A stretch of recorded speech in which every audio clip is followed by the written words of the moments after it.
Welcome everyone to the final round of the John R. Lewis Racial Justice Case Competition. I'm Katie Woods, a one-year MBA student, and I will be your mistress of ceremonies today. This is the competition's third year, but it's the first year we've had our finalists in person here at Goizueta Business School on Emory University's campus. During today's finals, you will see presentations from each of the 4 finalist teams. This program also includes welcoming remarks from Emory University President Gregory L. Fenves, Goizueta Business School Dean Gareth James, a conversation with Congresswoman Nikema Williams of the 5th Congressional District, who holds the former seat of Congressman Lewis, an announcement of the winners by Congressman Lewis's nephew, Jarek Lewis, and finally, closing remarks from our student managing director, Brandon Gillespie. In just a minute, Brandon will explain how the competition works. But first, it's my pleasure to welcome President Gregory L. Fenves. With a career in higher education that spans nearly 4 decades, President Fenves is a distinguished researcher, educator, and executive leader.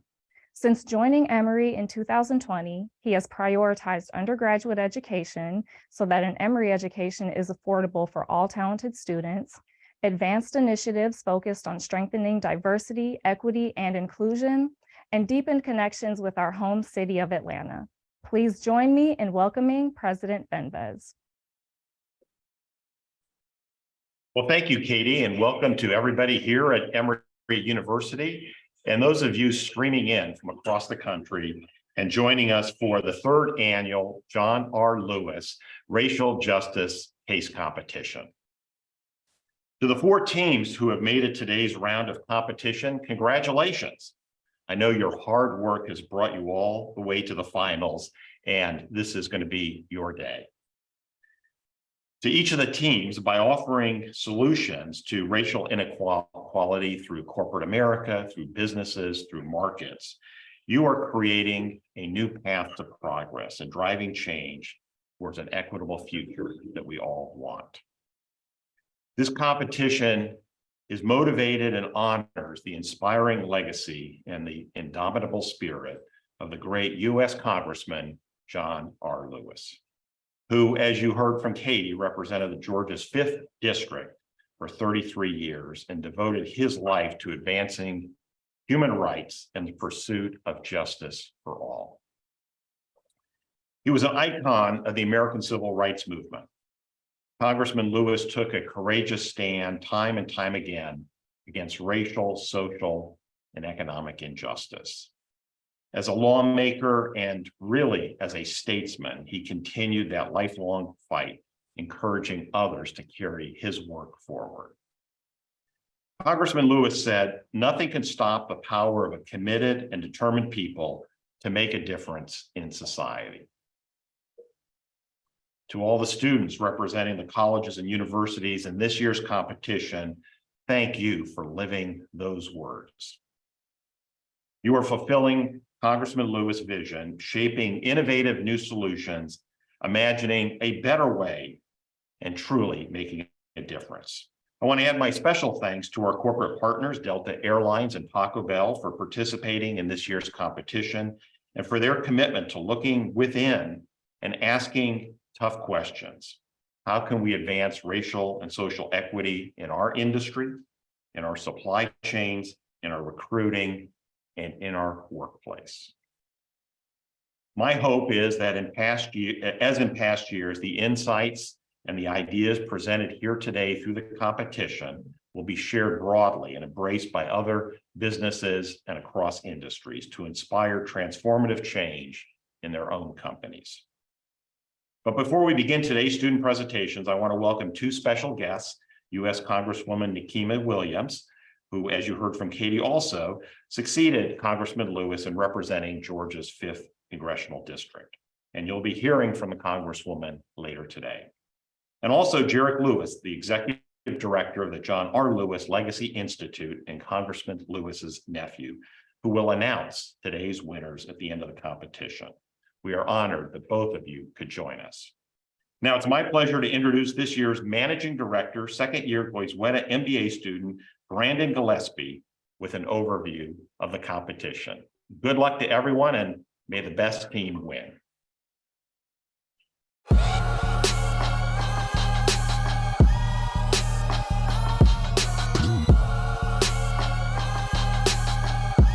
Now, in its third year, the John R. Lewis Racial Justice Case Competition is comprised of 3 rounds. In the preliminary round, we received 34 applications from over 150 students representing 20 universities. Round 1 judges evaluated the submissions based on their point of view about the role businesses can play in delivering racial justice and how well their teams represented diversity. Judges were impressed with the breadth of diversity, including education, religion, ethnicity, nationality, socioeconomic status, sexual orientation, professional background, gender, age, and geographic location. From those 34 applications, we reduced that number down to 12 semifinalists. Each one of those 12 semifinalist teams was assigned to work with one of this year's sponsors, Delta Airlines or Taco Bell. Those teams worked for 6 weeks doing primary and secondary research to develop their recommendations. For the first time ever, we've brought these teams to Atlanta in Goizueta Business School, and we'll be presenting in one of our state-of-the-art global classrooms. Some of our judges are here in person, and others are joining virtually, but the global classroom design enables the participants to be talking directly to the judges on screens on the wall. As a reminder, one of the overarching goals of this competition is for teams to go and innovate and go beyond typical solutions. On January 20th, those 12 teams presented their recommendations to a panel of judges from the corporate partners themselves, as well as some university faculty, racial justice experts, and other social enterprise and nonprofit leaders. Today, you will see the 4 teams chosen to advance to the finals. These top performing teams, 2 from each corporate partner, will compete today for the top prizes, including the $20,000 grand prize, but also will be competing for your vote as an audience member. After the 4th team presents their recommendations, you will have a chance to decide which of these 4 teams you think has done the best, and that team will also win a $3,000 prize. One last thing I want to add about those prizes is that half of the money will go to the team to do whatever they like, but the other half will go to a racial justice or equity project or nonprofit organization selected by the team. And now, I'm pleased to introduce the first finalist presentation of the 3rd annual John R. Lewis Racial Justice Case Competition.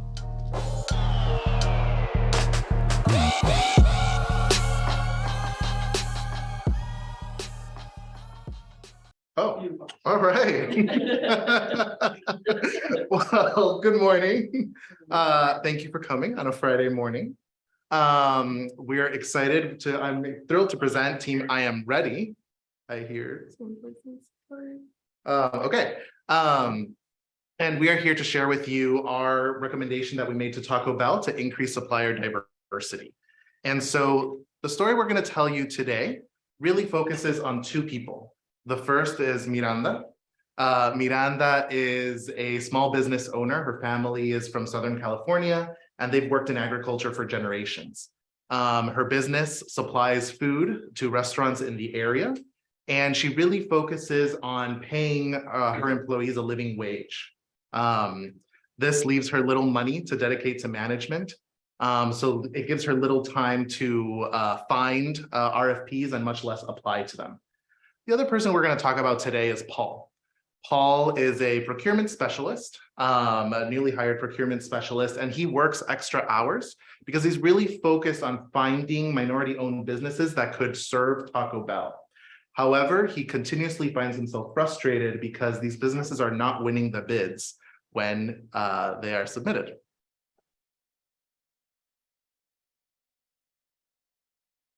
All right. So in order to think about the possibilities that are available to people like Miranda and Paul, it's really important to first ground ourselves in the reality and the context that we're facing. So a few statistics stand out to us here. The first one is that MWBEs, or minority and women-owned business enterprises, represent about 20% of businesses in the United States. This is still not an equivalent market share, but it's actually much more than the supply spend that we see in supplier diversity specifically. So right now, companies like Taco Bell are only spending about 6% on diverse suppliers. This is a huge gap, and it's one that actually leads to a $5 trillion opportunity cost. So those are some of the challenges. On the other side, we see some opportunities. So MWBEs are disproportionately represented in construction, in food, in retail, all of which are sectors in which Taco Bell focuses. Secondly, we see a lot of MWBEs in states like California, Texas, and Illinois, all of which are states where Taco Bell has a huge presence, and California is actually where it's headquartered. I think the final thing to keep in mind here is that MWBEs are a growing portion of the market share. And so in addition to this just being the right thing to do to focus on investing in more MWBEs, it's also really advantageous for companies that MWBEs are growing and that the segments that they represent and serve are also growing demographics in the United States.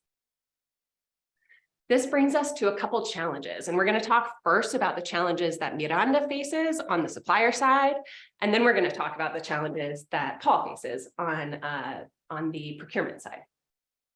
So in terms of diverse suppliers, there are a few things that come to mind. The first one is access to capital, and this is just the biggest challenge overall. It's really difficult to get loans. It's really difficult to get the capital to build and scale a business. And we know that this is both a systemic problem and then a more immediate one. The second part is that procurement processes are often really, really difficult to navigate, and intentionally so. They're complex and they require lots of different steps in order to be successful in a bid. When we think then about the challenges that Paul faces on the procurement side, there are a few that come to mind. One is just making sure that we know that the MWBEs can fit the needs of companies like Taco Bell. Taco Bell is often looking for very specialized and specific things, and oftentimes MWBEs might be starting in a smaller place and might not yet have the resources to fit those needs. Secondly, we see some internal obstacles for companies. We know that sometimes procurement teams aren't talking to each other, or that the metrics that they're looking at don't allow them to focus specifically on really building that diverse supplier base. So those are some of the challenges that we're seeing as we think about how to advance economic justice through vendor diversity. So taking into consideration the opportunities and the barriers that Sarah just highlighted, we asked ourselves, how might we help Taco Bell reach its 10% goal of supplier diversity, while also ensuring the advancement of diverse communities in that process? And based on our research, we developed a solution that's focused on 4 key pillars out of the 5 needed to create an effective supplier development program. First, we're going to talk about the measurement and the governance, and really ask ourselves, how can Taco Bell enable the right accountability mechanisms in order to execute this work successfully? Then we're going to talk about the supply chain strategy and how we can lower the barriers for businesses like Miranda to actually succeed in this space. Then we're going to talk about the ecosystem, because we know that this isn't a one-player solution and that we need everybody in this industry to be activated to create change. And then finally, we're going to talk about communication and the importance of celebrating this work internally and externally to get the internal and external buy-in needed to make this successful. Now, we have a 5th pillar that we're not going to be touching on today, which is culture and leadership, but we acknowledge that this is the work that Katie and her leadership team at Taco Bell are doing day in and day out to change the way that they fundamentally do business. So we're going to start off talking about governance and measurement. And to do that, we're going to introduce 2 new dedicated resources that are going to be focused on this effort full time. One is a diversity manager, and then the other one is a supply chain diversity champion. So let's imagine now that Paul is appointed to be one of the diversity managers. They're responsible for keeping a healthy pipeline of Black and Latinx small businesses to ensure that they're considered in Taco Bell sourcing and procurement processes. In order to do this, Paul attends conferences like the California Small Park Conference. They form partnerships with the Hispanic Coalition for Small Businesses, where they get to meet entrepreneurs like Miranda who have the opportunity to grow and scale to meet Taco Bell's needs. Now, Paul isn't looking at the traditional metrics that procurement organizations use today, such as how much revenue are they generating and do they have the right number of employees to meet capacity. Instead, we want to look at the metrics that actually highlight the competitive advantage of small businesses, such as the innovations that they deploy and the jobs that they create for their community. We just saw in a previous slide, 70% of the workforce comes from an underrepresented background. And then finally, we also want to look at the cost savings that they're generating for their partners. Then we have our supply chain diversity champion, and they are responsible for making sure that the businesses in Paul's pipeline are actually included in every sourcing event that Taco Bell puts out. They're also responsible for educating the key stakeholders and decision makers in business units on best practices for contracting with MWBEs. And finally, they're making sure that the business units are on track to meet Taco Bell's diversity goals. Now, again, we don't want to focus on the traditional metrics that are being used today, such as what percentage of our spend goes to diverse suppliers, but actually the metrics that create true impact for these MWBs. And that can look like how many of them are actually invited into an RFP process, and what percentage of those make it to the end of that process successfully. And finally, how long are these MWBs retained to do work with Taco Bell? Because at the end of the day, if they don't have a continuous stream of business that they can work with, they won't have the capacity to grow to the size that we see the large incumbents are at today. Finally, we want to make sure that when a business unit is not on track to meet its goals, Paul and our diversity champion are working together to create an action plan that gets those business units back on track. Now, we want to highlight the fact that organizations as large as Taco Bell have tremendous impact to also impact the communities in its downstream operations. And so we want to make sure that we're shifting the mindset from who owns as a qualifier for supplier diversity to who is actually benefiting from this. We want to make sure that Taco Bell is holding accountable its large and incumbent suppliers that have tier 2 and tier 3 suppliers that are composed of these small businesses. And that they're also ensuring that their workforce have equitable job outcome opportunities. And so we want to look at things like wages and promotions and retention of underrepresented workforce in order to make sure that we're truly amplifying the reach that we have on diverse communities.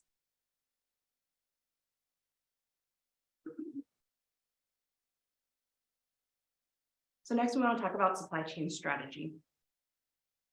Now within supply chain strategy, we're shifting our focus from Paul and his sourcing needs and really looking at diverse-owned businesses like Menanda's and businesses that are providing products and services to companies like Taco Bell, but maybe aren't meeting that standard that large corporations set for their suppliers. And so we've created this program where a cohort of 8 to 10 diverse-owned suppliers would be sourced from franchisee referrals, previous unsuccessful bidders, or a call for application. And these cohort members would be receiving networking opportunities, mentorship, workshops, and events that would help them grow their business needs. But most importantly, and as we addressed earlier, the real barrier is access to capital. And these cohort members would be eligible for up to $200,000 in grant funding that would allow them to update their infrastructure, acquire insurances, new technologies, certifications, in order to really compete with other suppliers out there. And the outcome of this program, not only would these suppliers be eligible for submitting collaboration plans to Taco Bell, getting that extra bit of attention, but really the true outcome is that you would now have an additional 8 to 10 suppliers coming out of this program that are competitive, that are hiring more people, taking on bigger projects, really winning bids from these large organizations. And Taco Bell is also proving that they're betting on these suppliers and they're betting on these people to do that work. Lastly, Taco Bell would be benefiting from a reverse mentorship model in which they would be able to learn from these cohort members different improvements that they can make to their policies and procedures within the procurement process in order to help the future pipeline of diverse suppliers.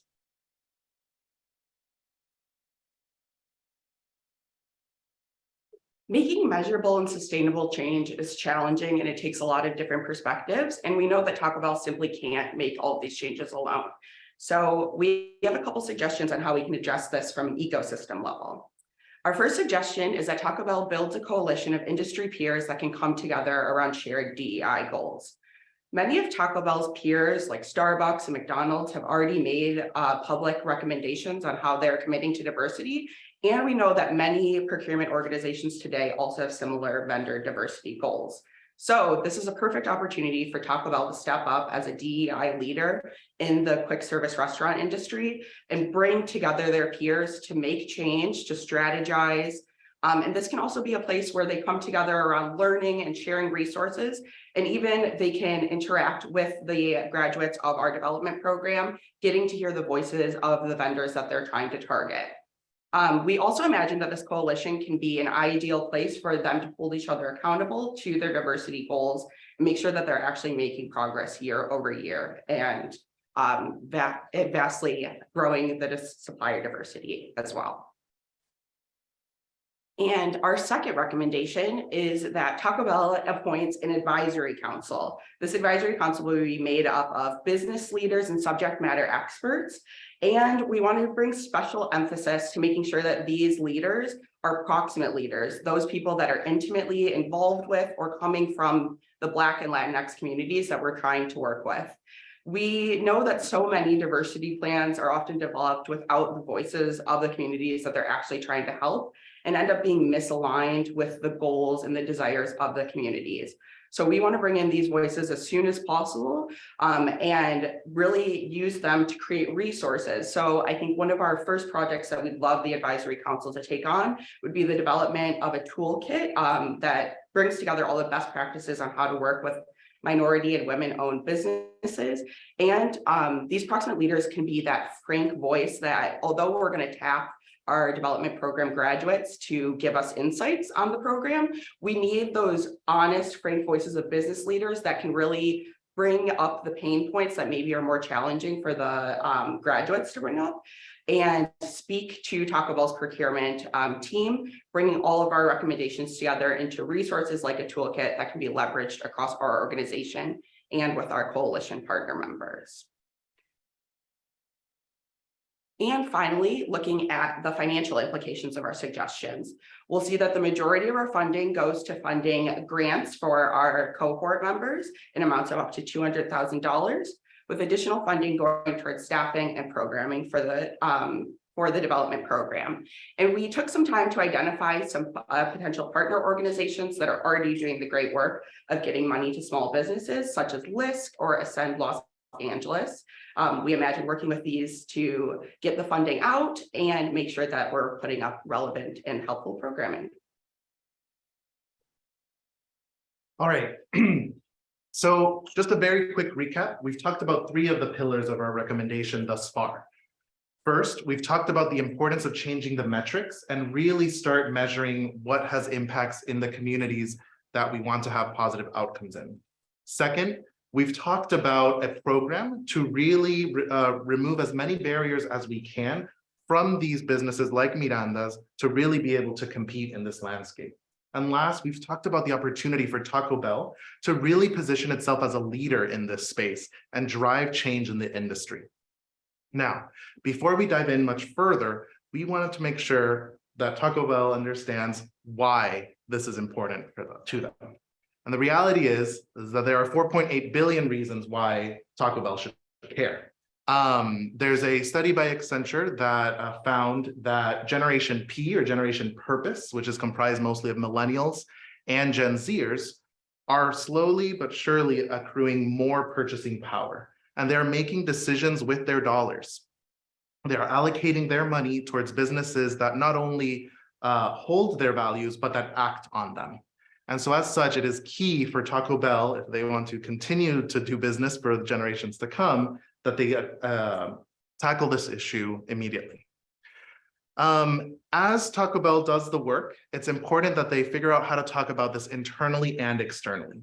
Internally, that looks like really leadership stepping up and making it clear that this is a priority to them. That looks like recognizing the work that people are doing when it is a part of their focus, but more importantly, when it's not a part of their job description. It also looks like leadership continuously talking about the progress that they make on these goals, both when it's working and when it's not working, so that it is clear that this is something that everybody needs to work on, and it's not just Paul who has that job alone. As we think about externally, there's a huge opportunity for Taco Bell to really leverage the innovative marketing campaigns that they've done for years and really work with both, we see opportunities with franchisees, and also now we have this coalition, we have these, their current suppliers that are winning bids, the new people from the cohort. There are many ways to integrate everybody into this campaign and really focus on the local benefits that this is producing. Now, we wanted to make sure that all of these recommendations that we were making are actually relevant to Taco Bell. And so we did a survey of over 250 Taco Bell current customers, and we were trying to understand, do they actually care about this? And so I just want to highlight two key findings from that. The first is that when it comes to loyalty to Taco Bell particularly, it really skews younger. So this again strengthens that idea that Generation P is Taco Bell's key clientele that's continuing to come to them as much as 2 and 3 times a week. The second finding that we found that I want to highlight comes from the factor analysis. And really what I want to highlight there is that I think we all have this idea that people who care about this fall in this intersection of both being values driven, but also they're in this like trendy category. They're buying the latest technology, they're doing everything through an app. But really what the factor analysis showed us is that there's a whole other group of people that are not the ones, doing everything through an app, that they still prefer getting on the phone or seeing someone in person, and they're value-driven shoppers as well. And so we see a huge opportunity to, again, leverage that very creative marketing, and more than that, all the different community members that we are now bringing together to really bring these people along in the journey.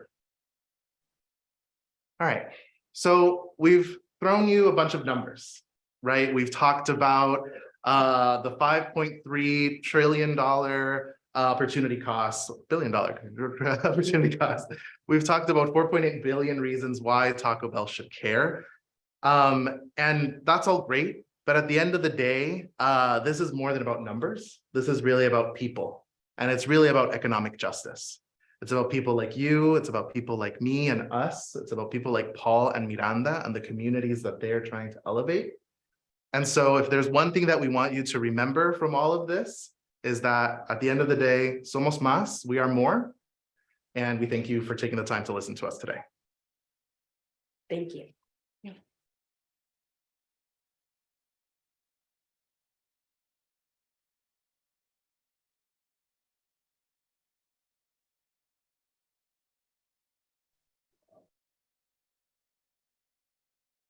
Welcome. We are Team Energy Everywhere All at Once, working with Delta Airlines, and we are so excited to be here. My name is Sean Rue, and joining me today will be Adela, Claire, and Jesse. So before we begin, here's a brief overview of what we're going to be going over today. So first, we'll go over our introduction and problem statement. Then we'll move on to our solution design and how the impact we envision it'll have. Then we'll move on to timeline and costs, and then finish up with our conclusion. So first, I'll hand it over to Jesse for our introduction and problem statement. Thank you, Chandru, for the introduction. I'd like to now start by talking about what the problem is at hand. If you didn't already know, America has over 1.7 million incarcerated people at this time. Recidivism is a continuing issue in our country. Studies have shown that by providing those with stable jobs, we are able to reduce that recidivism in our country. However, there are a plethora of barriers that prevent marginalized people from getting that opportunity. So in today's presentation, we want to explore what those barriers are and how corporations can go about breaking down those barriers. To give a little bit more context on why we're here today, our sponsor, Delta, recently partnered with the Responsible Business Initiative for Justice, also known as RBIJ, to create meaningful opportunities for young adults who are either at risk or have faced injustices in their everyday lives. They're striving to break the prison pipeline by implementing intentional hiring programs through the Unlock Potential Youth Program. With that goal in mind, they've come to our team today with the question of how can Delta and other corporations help these marginalized communities in their pursuit of employment? So as we start to think about this problem, we wanted to take a holistic approach by breaking the cycle down and seeing what the barriers are at each step of the way in the crime cycle. So let's start by looking at crime. When an individual commits crime, that leads them to prison. And this is where we believe the barriers really begin. Many lack access to things like healthcare, education, and social connections with the outside world while in prison. When someone leaves prison, what's the first thing on their mind? Where am I going to live? How am I going to get places? What IDs and documents do I need? So things like housing, transportation, legal aid, and healthcare are on the forefront of their mind before they can even begin to start thinking about what job they're going to get. And as they do start moving towards that employment stage and looking for employment, things like lack of job training and experience, employer discrimination, occupational licensing barriers, these are all in the way of finding a good job. And for those who are lucky enough to get a job, oftentimes it's low paying, there's low potential for career growth. And so these two camps of people, those who can not find a job at all and those who can only find one that's not really financially and socially fulfilling, they're left behind. And this creates a problem for the next generation who's put in this at-risk environment for recreating this crime cycle over and over again. I'd like to now pass on to Adela to talk about what we can do to break this cycle. Thank you, Jesse. So let's take a look at how we decided to break down this complex issue, as well as the expected impact that we believe that it will have. So as we've previously mentioned, the incarceration cycle is something we've dissected into 6 parts. However, because we want to create a solution plan that is not only impactful, but feasible, we decided to specifically focus on 3 of those stages. And those stages are prison release, employment, and the next generation. For each of these stages, we decided to have an internal set of strategies, which is focused on within the Delta structure, as well as within its employees, as well as external strategies, which are outward facing. So to begin, let's take a look at what Delta can do internally to address the people who have just been released from prison. Now, as of 2021, 83% of US organizations have DEI initiatives of some shape or form, and most of us should be no strangers to those programs.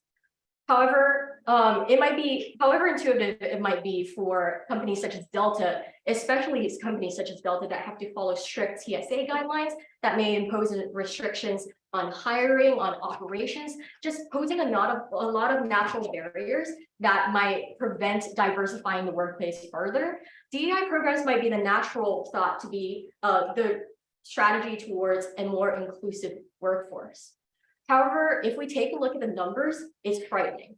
And that is because 45% of US employees reported that they experienced harassment or discrimination within their workplace just within the last year. That is a terrifying number. And that tells us that the same companies that have these DEI programs are also the same ones that are failing to address the issue. DEI programs are failing, but they don't have to. We've identified 3 common mistakes, and they have one commonality, which is that you leave employees with a sense of not having a choice in hearing about this content, and therefore they don't experience that participation and that compassion that we actually seek to provide. And therefore we have the ACT solution strategy. Through active engagement, we can truly create inclusivity, because ultimately you cannot mandate empathy, you can only cultivate it, and that is through conversation. Active engagement in the workplace through conversations within employees create a culture of communication. And that leads us to communication and conversation with actual people with lived experiences of the marginalized groups that we're hoping to empathize with. And in this case, this would be families of those who've been in the justice systems and even those who have been in there themselves. And lastly, after listening to those experiences and after really conversing with people through your own actions, that's when you put it into motion by having simulated exercises in the workplace to make sure that your employees are not only listening to this kind of content, but they pride themselves on being a defender of workplace inclusivity. So now I'll pass it off to Claire for the next segment. Thank you, Adela. So following this, we want to look at some of the external ways that Delta can help with re-entering society and giving resource aids. So our solution here is something we call the Justice Pledge program. And basically this program is something where Delta will first provide additional resource aid and then follow up with this 12-month program that focuses on different aspects of society, such as healthcare, education, and graduation. So for people coming right out of prison, Delta can be there to provide transportation aid. So how are they going to get home? And then they can also provide shelter and relocation assistance, keeping them off the streets, temporary basic income for food and other necessities, and then finally legal aid to get them the documents they need to either enroll in GED or just get a job in general. So we're hoping that Delta can partner with this organization called RED, And they have this 12-month curriculum where previously incarcerated people can go through and just see like the different aspects of society, be more literally to improve financial literacy, and also just work on addressing mental health issues, substance and disorder and addiction. And we think Delta should really invest in their mission while making some certain changes to RED's current curriculum. And those changes are bolded on the slide.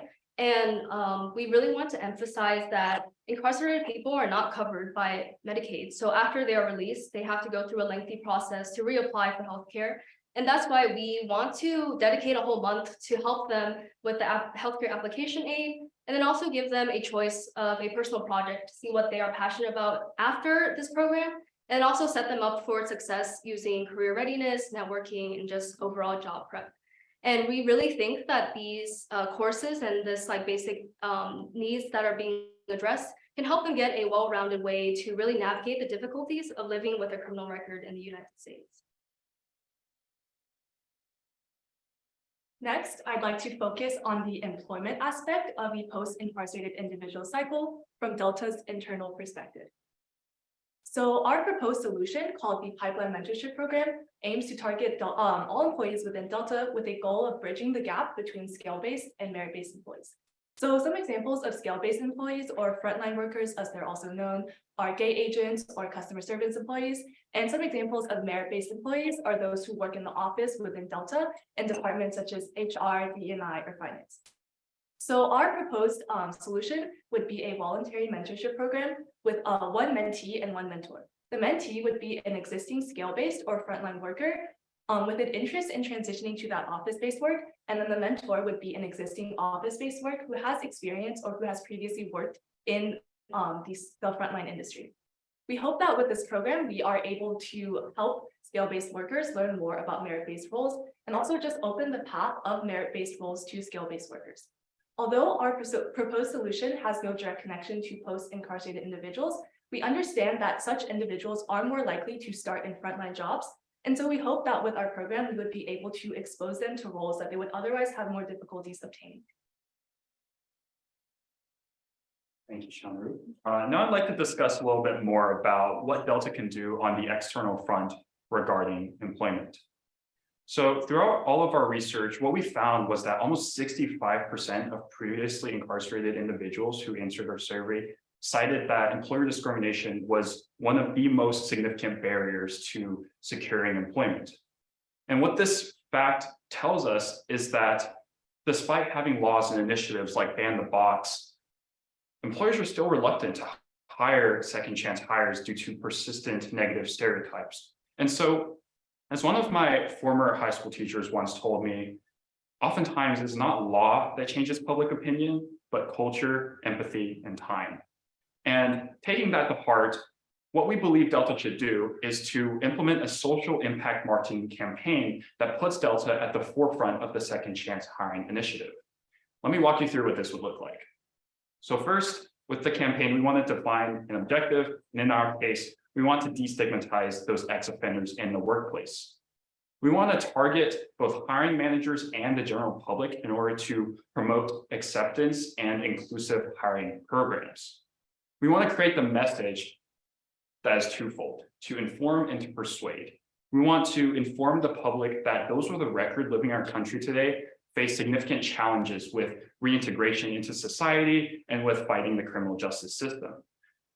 We also want to persuade the public that not only do those with a record deserve that second chance, but giving them that second chance also provides society as a whole a benefit as we keep kids off the streets, we keep people out of prison and in stable employment.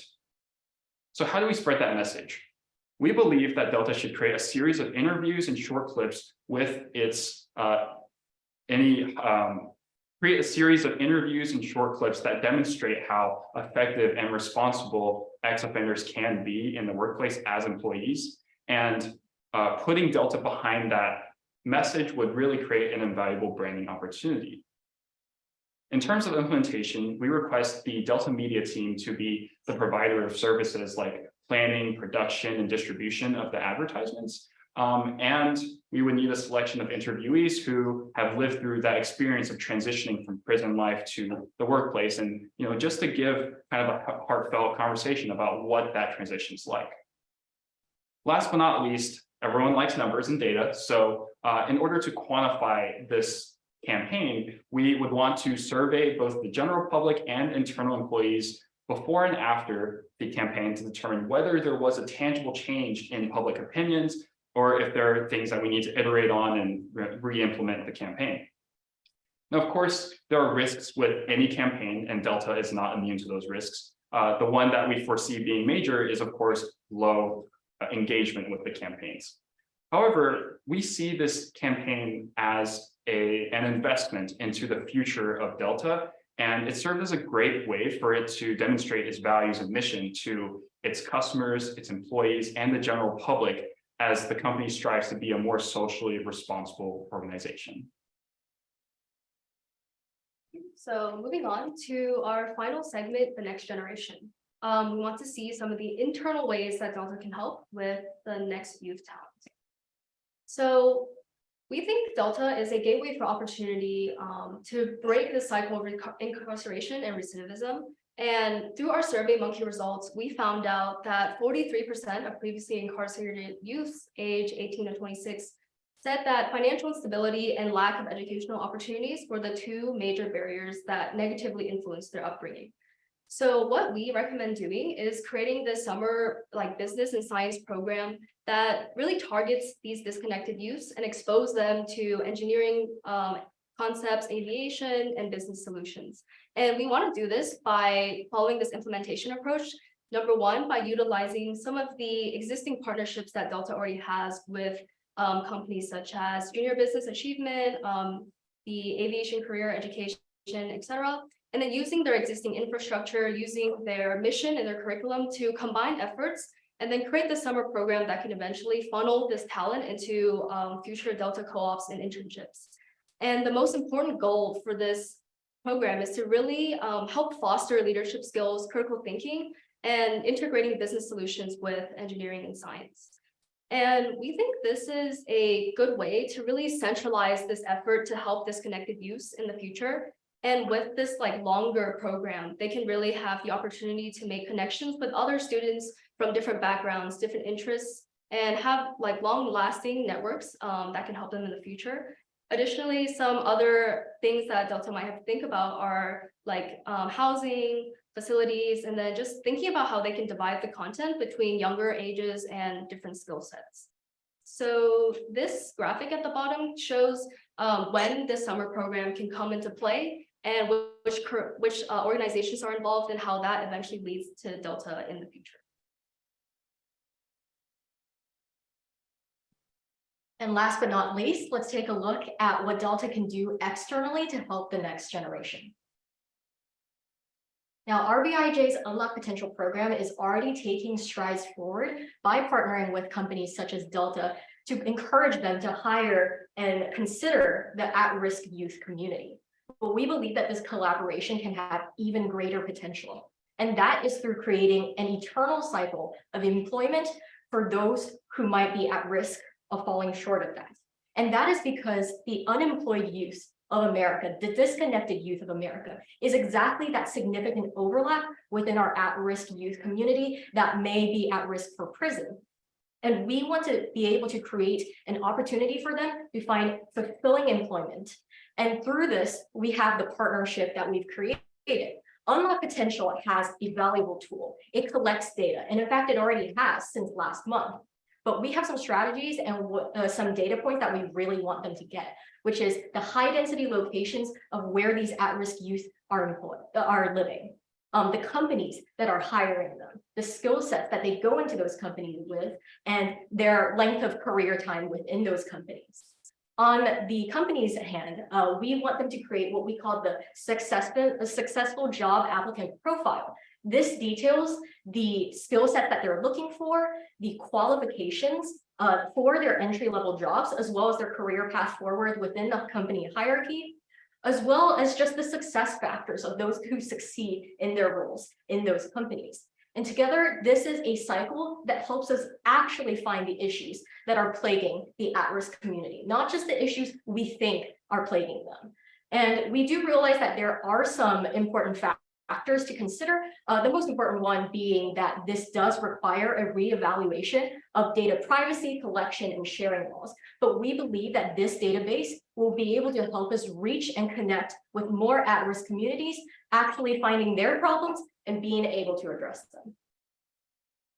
All right, so finally, taking all of our solutions into consideration, we think this will have great economic impact. So these are just some of the few industries that will benefit from second chance hiring, namely manufacturing and remediation services. And just by offering these people looking for a job, we can really fill the 379,000 vacant jobs that Georgia has due to labor shortages. And because incarcerated people have a historical lowered employee turnover rate, this can save employers costs on rehiring, retraining, and then also they might even get a tax credit under the work opportunity for tax credit law. And these are just some noticeable companies that are already taking initiative. And then we also think that second chance hiring boosts internal morale. So 85% of hiring managers at firms that already hire previously incarcerated people say that they work the same or sometimes even better than regular workers. So just by giving them that stable job, states can really cut down on the recidivism rate. And that can save up to $635 million per state. And some of those cost savings come from cutting prison costs. So like today, Georgia spends around $23,000 for each inmate. So just by cutting those inmates down, we can really save up to $39.5 million a year. Finally, we'll move on to our solution timeline and costs. So here is our proposed implementation timeline with a staggered rollout strategy. So this way we can allow Delta to have impact in multiple sectors at once without necessarily losing focus in any others. So as you can see, there is some overlap between the different sectors. We recommend starting out with the social media campaign for a more short-term and feasible goal, and also to promote Delta at the forefront of this campaign, and then ending with a RED partnership for a longer-term growth and development, as well as that longer-term partnership. Here is the breakdown of the costs. Although Delta did not set a specified budget for us, we wanted to use a hypothetical amount of $200K for all of our proposed costs, and then all of this would just be for one implementation year. So to wrap things up, we envision our solution having a profound impact on both Delta's societal role and its internal structure. We hope that together with Delta's mission of helping marginalized communities get unstuck in the job search process, we hope to focus on the three vital cycles in the post-incarcerated individual's life, those being post-employment, post-release employment, and next generation. We firmly believe that with a solution that targets both internal and external efforts by Delta, that we are able to utilize Delta's resources to the fullest while breaking down second chance barriers and also creating and growing a diverse and open-minded environment within Delta itself. Although we hope that our recommendations are comprehensive, we understand that there is still much to learn. These past few weeks have been vital for our team in terms of gathering more research, refining our solutions, and just generally educating ourselves and those around us about these topics at hand. We are proud of the knowledge we've amassed so far, and even prouder of the potential impact that a solution will have on post-incarcerated individuals. Thank you so much for your time and for your consideration. Thank you, Team Energy Everywhere All at Once. Next, we have the food and beverage track sponsored by Taco Bell. Please give a warm virtual welcome to Team Cafe Con Leche. Good morning. We're Team Cafe Con Leche, and we're thrilled to be here today. Working with our sponsor, Taco Bell, has admittedly been a challenge because if we're being honest, none of us felt a real connection with the brand. Okay, sure, we've all had a late night crunch wrap or two, but no one aspect spoke directly to us, which was concerning because given their immense following, it would appear that Taco Bell knows how to connect with people. To remedy that, however, we're proud to introduce Ringing the Bell, our strategy for diversifying Taco Bell's supplier network through genuine and intentional interaction.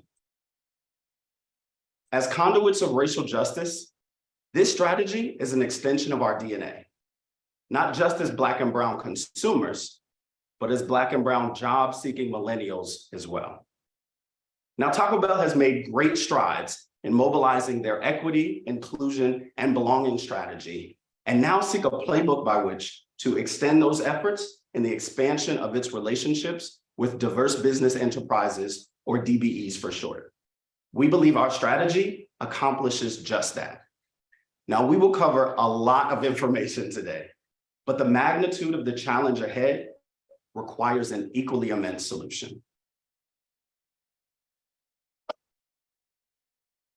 Near the end of the civil rights movement, General Motors established what is regarded as one of the first supplier diversity programs in the United States, and lots of industries followed their lead. Since then, a handful of companies have attempted to address racial injustice through supplier diversity programs that promote an inclusive approach to procurement. And while they are making strides, ultimately the mark has been missed. On one hand, 45% of companies report that they have a supplier diversity program.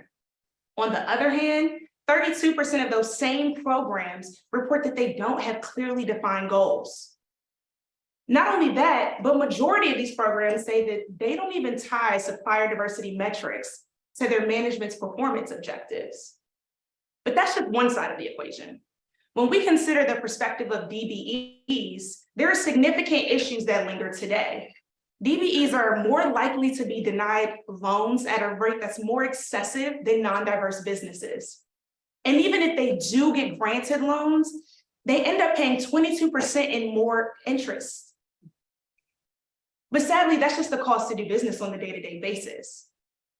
Most DBEs don't even have the relationship capital to get their foot in the door with large-scale organizations. So how does Taco Bell stack up? As it stands today, Taco Bell's supplier diversity program misses the mark. They spend almost $4.5 billion on procurement, and only 4% is spent with diverse suppliers. Aside from little to no financial dedication, there's also a lack of organizational focus. There's one single person dedicated to this effort with one single email address. Most DBEs couldn't find Taco Bell even if they did want to partner with them. Taco Bell's mere 4% in diverse supplier spending is also lagging behind both corporate averages and their industry peer, McDonald's. Simply put, more needs to be done. Now, aside from the moral and ethical reasons for supplier diversity programs, there are also immense business ramifications, including high cost savings, high ROIs, improved recruiting efforts, and more money from investors. But businesses only get to realize these benefits if they are intentional and avoid the common areas where most supplier diversity programs fail. Taco Bell's current approach is leading them directly towards these pitfalls. Its current initiative is short-term and can't sustain a pipeline of diverse suppliers. There's the lack of organizational effort that we talked about before. It's underinvesting in the capabilities that are required to onboard newer developing suppliers. And finally, we were asked to specifically focus on tier 1 spending. Now, this is probably one of the most detrimental things a company can do when establishing its supplier diversity program. In fact, all of our primary and secondary research points to Taco Bell not achieving its goal of 10% spend with DBEs using this approach. Now, we talked about what can go wrong, but what does it look like when it's done correctly? Well, we've examined the commonalities between the top supplier diversity programs in the United States.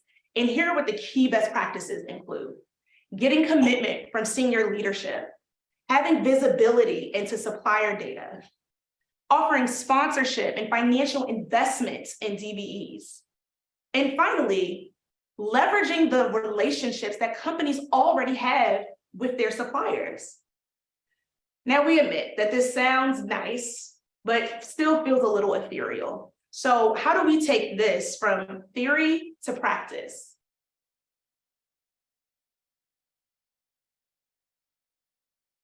Despite Taco Bell's current position with supplier diversity, the company has a tremendous opportunity to correct course by embracing our ringing the bell strategy, a three-pronged approach that builds a top-tier supplier diversity program from the ground up by focusing on core foundations and processes, partnering with DBEs, as well as outreach and external activities. Now, this strategy was developed with insights from current professionals in supplier diversity and layers in the best practices we just discussed. Build an impactful and sustainable supplier diversity strategy. Taco Bell must first alter how it operates internally by weaving diversity objectives into the very fabric of the organization's business decisions and operations. Next, Taco Bell must relinquish prior perceptions of diversity in procurement and take an active role in redefining their buyer-supplier relationship by providing the necessary resources to nourish growth. Lastly, Taco Bell must boldly proclaim their goals and commitment to dismantling inequitable business practices by forging a path and challenging their industry partners to follow. Now let's dig into the first layer of this strategy, core foundations and processes.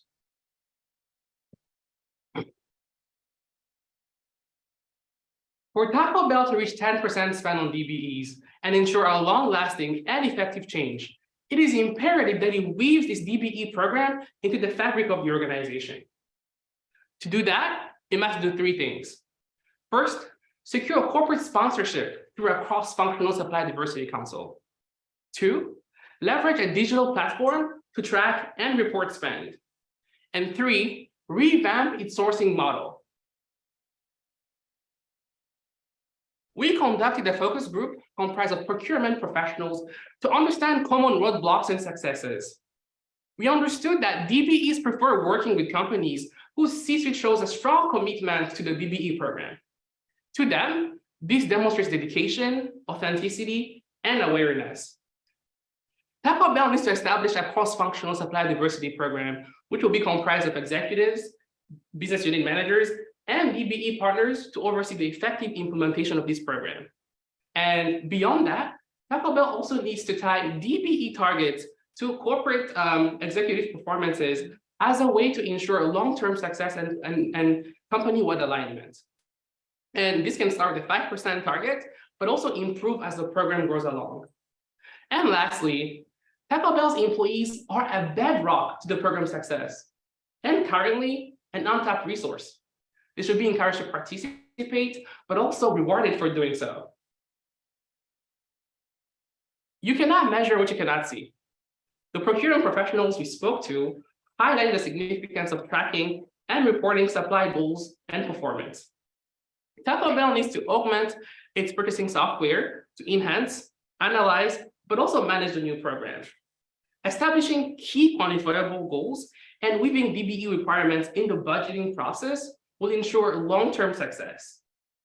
Imagine a program where you have to click and say why you chose not to use a DBE. This will surely nudge them in the right way. But also, Taco Bell needs to track DBE spend across all business units, right? And once they have a baseline, they'll be able to build upon that. All in all, we believe that all these changes to the procurement software will enhance capability, accountability, and visibility. However, this is still not enough. Most DBEs are not able to meet the scale and the cost of these large contracts. And to change that, Taco Bell needs to overhaul its RFP process by unbundling these large contracts into smaller ones. This way, DBEs will have access to more contracts, but also be able to compete in their areas of expertise.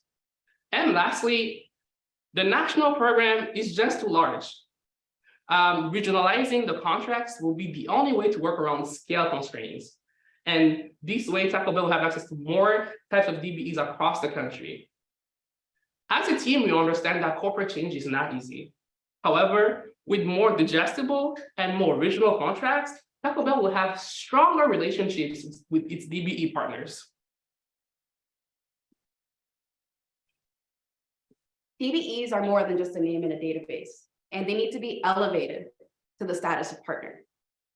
We heard the buyer perspective from Katie Thornton, the Chief Equity, Inclusion, and Belonging Officer at Taco Bell, and Amy Malkin, the dedicated Director of Supplier Diversity. And they expressed concern. They're concerned over diverse business enterprises' ability to scale to capacity and their limited relationship with their procurement organization. So we decided to uncover the pain points that DBEs have in the buyer-supplier relationship. Here you have a quote expressing a Black business owner's frustration with a major corporation's payment term. What DBEs lack is access to capital. And now I'll give you a moment to read this quote regarding training.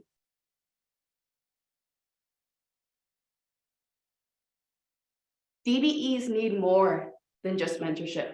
They need a seat at the table. We leveraged our focus group to determine industry best practices that support DBEs in overcoming these roadblocks. To address capital constraints, procurement organizations have modified their payment terms. They've directly invested in diverse suppliers to help them meet capacity demands. They've redefined their traditional investment criteria and even funded projects through low-cost bonds. These are opportunities for Taco Bell to play a direct role in diverse supplier growth. But now let's talk about those relationships. DBEs have been playing on an uneven field. They're navigating the procurement process with fewer connections and competing with less information. The creation of the diverse supplier liaison team and partnering with additional certifying institutions will breathe life into the supplier management lifecycle. Additionally, publicly displaying procurement needs, registration details, and the events that the procurement team will be present at will make Taco Bell more accessible to diverse suppliers and create a feedback loop that benefits supplier retention. But the work does not stop there. Taco Bell must proclaim its commitment loudly and proudly to consumers, employees, and the industry at large. We talked about what Taco Bell can do internally to increase diverse supplier spend. We also discussed ways that Taco Bell could partner with DBEs to help provide them with the support they need. But how does this go from just an internal initiative to an industry-wide transformation? I would like to introduce you to the final part of our strategy, outreach and external activities. The work to develop and sustain equitable DBE supplier practices should not be proprietary information. Taco Bell must reach beyond the confines of its organization, making an industry-wide impact. To accomplish this, they must do three things. They must first pledge their commitment to increasing diverse supplier spend. Next, they must bring together an alliance of industry partners, encouraging them to join the pledge. The alliance must then host an expo to showcase DBEs and provide them with the support they need. With this, Taco Bell emerges as the industry titan, leading the charge to dismantle inequitable practices impacting diverse suppliers. Now, let's double click into what all of this looks like. Taco Bell leverages their social media platform to launch a national campaign pledging their commitment to increasing diverse supplier spend using the hashtag #SupportDBESuppliers. Store signage is updated with this hashtag, and each store is tagged with a DBE sticker indicating their commitment to this effort. Beyond just publicly communicating their commitment to this work, our strategy serves as a way to support the wants and needs of Taco Bell's consumers and future employees. We conducted a survey with nearly 500 respondents. What we found was that Taco Bell's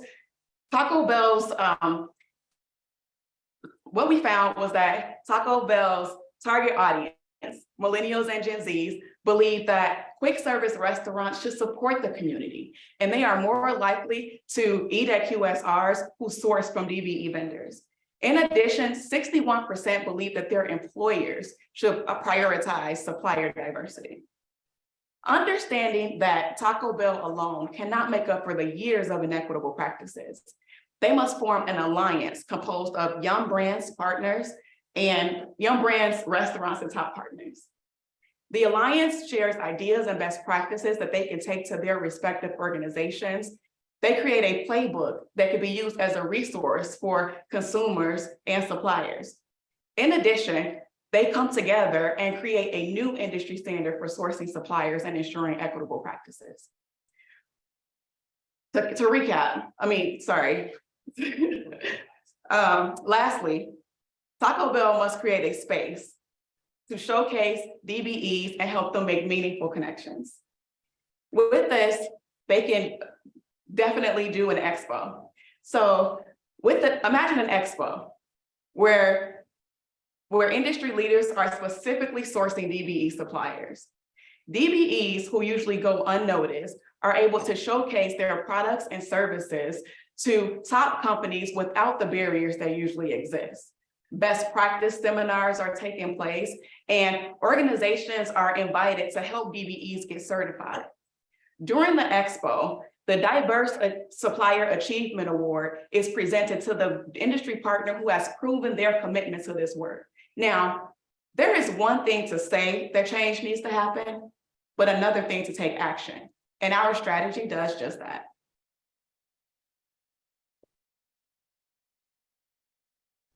By embracing our ringing the bell strategy, Taco Bell will develop a diverse supplier network that fosters innovation, creates economic opportunities, and positively impacts stakeholders both internally and externally. This program comes with cost and investment, considering $77,000 annual software cost, $60,000 in outreach activities, and a $10 million fund for the strategic investment in the capacity of tier 2 diverse business partners. While this program delivers positive social impact, it also has the potential to provide significant cost savings while boosting brand equity. According to reports by Bain & McKinsey, the financial benefit of a diverse supplier network is about 6.3% of total procurement spend, which equates to over $280 million in savings to Taco Bell. Furthermore, Taco Bell's brand equity stands to increase over 9% with their most important customer demographic, given the propensity of millennials and Gen Z to support diverse business initiatives. To start, we recommend targeting areas with the most immediate impact, including marketing, IT, consulting, and produce. While areas such as meat and dairy are equally impactful, however, longer lead time, given the stringent health requirements for food safety and the relatively small pool of diverse suppliers in that field. Taco Bell can implement this strategy in just under 3 years. They should begin by immediately installing their Supplier Diversity Council to oversee the creation of a company-wide policy, as well as the selection of software to enact change. Next, Taco Bell should install supplier diversity liaisons on the procurement team to provide the necessary transparency, access to relationships, and potential partners for future investment. Shortly after, Taco Bell can begin its outreach activities with the announcement of the pledge, followed by the first showcase in year 3. Now, we'd be remiss not to mention the critical success factors involved with this project, the primary one being this perception of a loss of economies of scale. We believe that's mitigated by the amount of competition attracted to future procurement proceedings with this strategy. And lastly, as the old adage goes, what gets measured gets managed. We implore Taco Bell to utilize project management best practices and regularly track the performance of this program, including areas such as the number of DBEs attracted to the program, as well as the percentage of contracts won by them.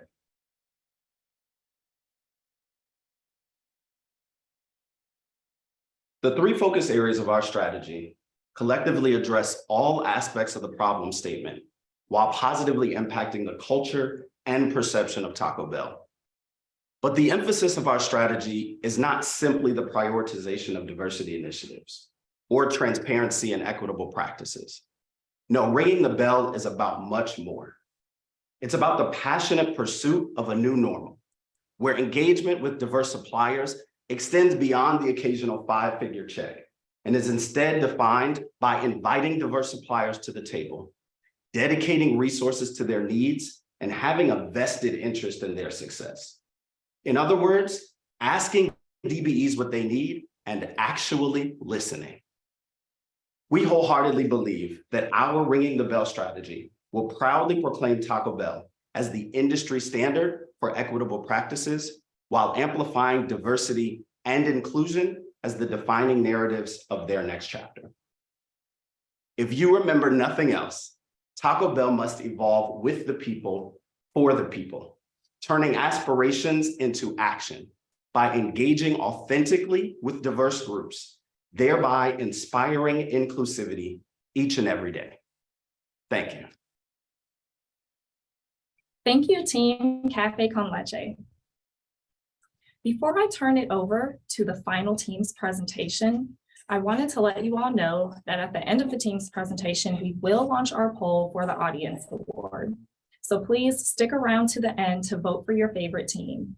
Now, our final team represents the Travel and Hospitality track, sponsored by Delta Airlines. Please welcome Team Leaders for Equity presentation.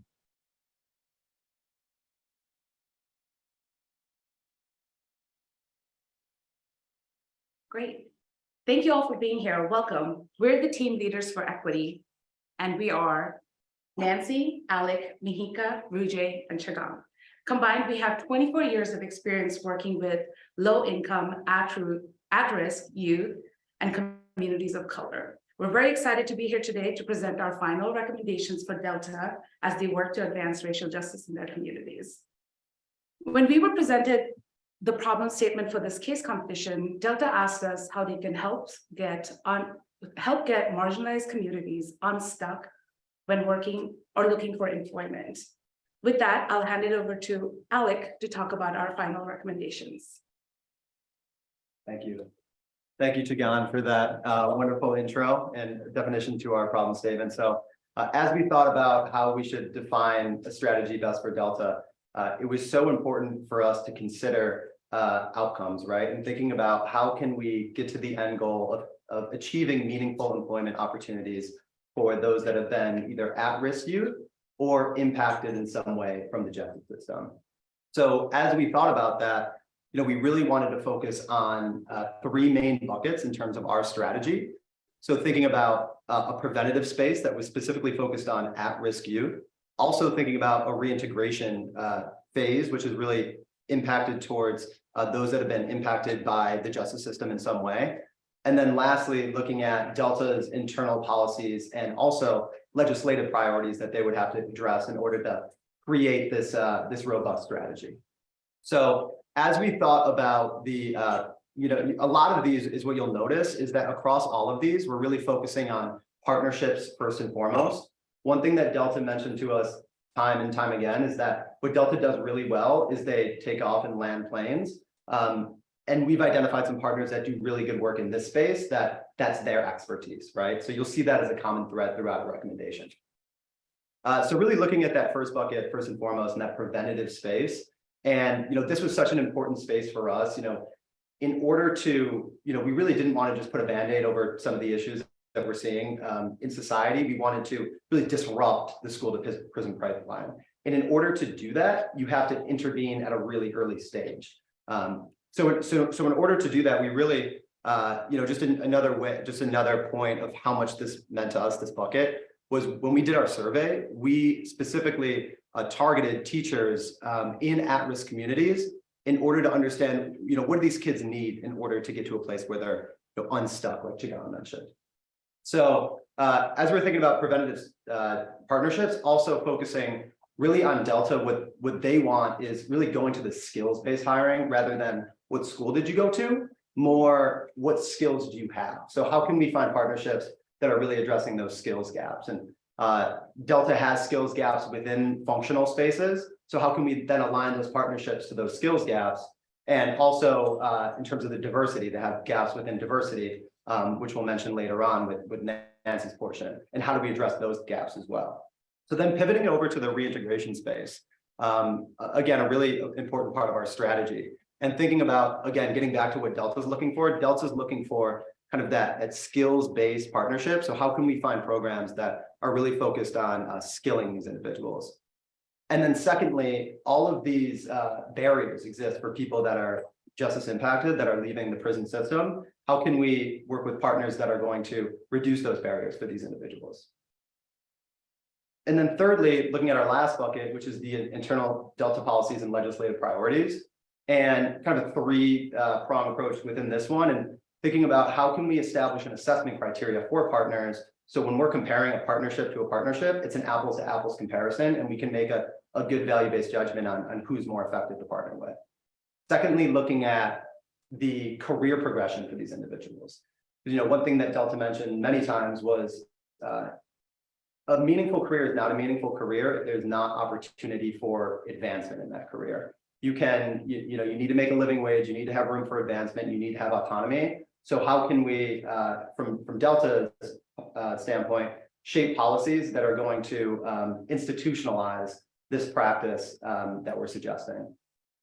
And then lastly, looking at what Delta can do in, this isn't something they've had a lot of experience with, but what can Delta do in the legislative, from a legislative standpoint in order to reduce some of these barriers as well. So taking a step back quickly, in order to identify these three buckets that we wanted to focus on, it was so important to us that we really take a step back and thinking about what are the underlying drivers of inequity that are occurring in the community? Because in order to address the problem, you have to find kind of the roots of the problem. And the reality is mass incarceration, the burden heavily falls on low-income communities, a lot of the times which are majority minority populations. So it's like, it's okay that you can say, hey, we can address poverty by addressing this issue, but you cannot decouple it from the racial lens that is also playing a massive role here, and the role of systemic racism that is occurred in our country for centuries, and how it's manifested itself currently in terms of barriers for people getting to meaningful employment. So, with that in mind, it's a reality, again, focusing on the racial aspect, that it's a reality that 1 in 3 Black or brown men can expect to spend some time in prison in their lifetime, which is a horrific stat, and just goes to point out that the racial lens, you cannot take out the racial lens from this problem. So then thinking about the underlying drivers of inequity, we have them listed across the bottom there, but really we were focusing on things like lack of access to affordable housing. The history of redlining in our country going back, again, decades and centuries, but also currently happening in this day. And how is that playing a role in these individuals not getting to the far side of the screen there with meaningful employment?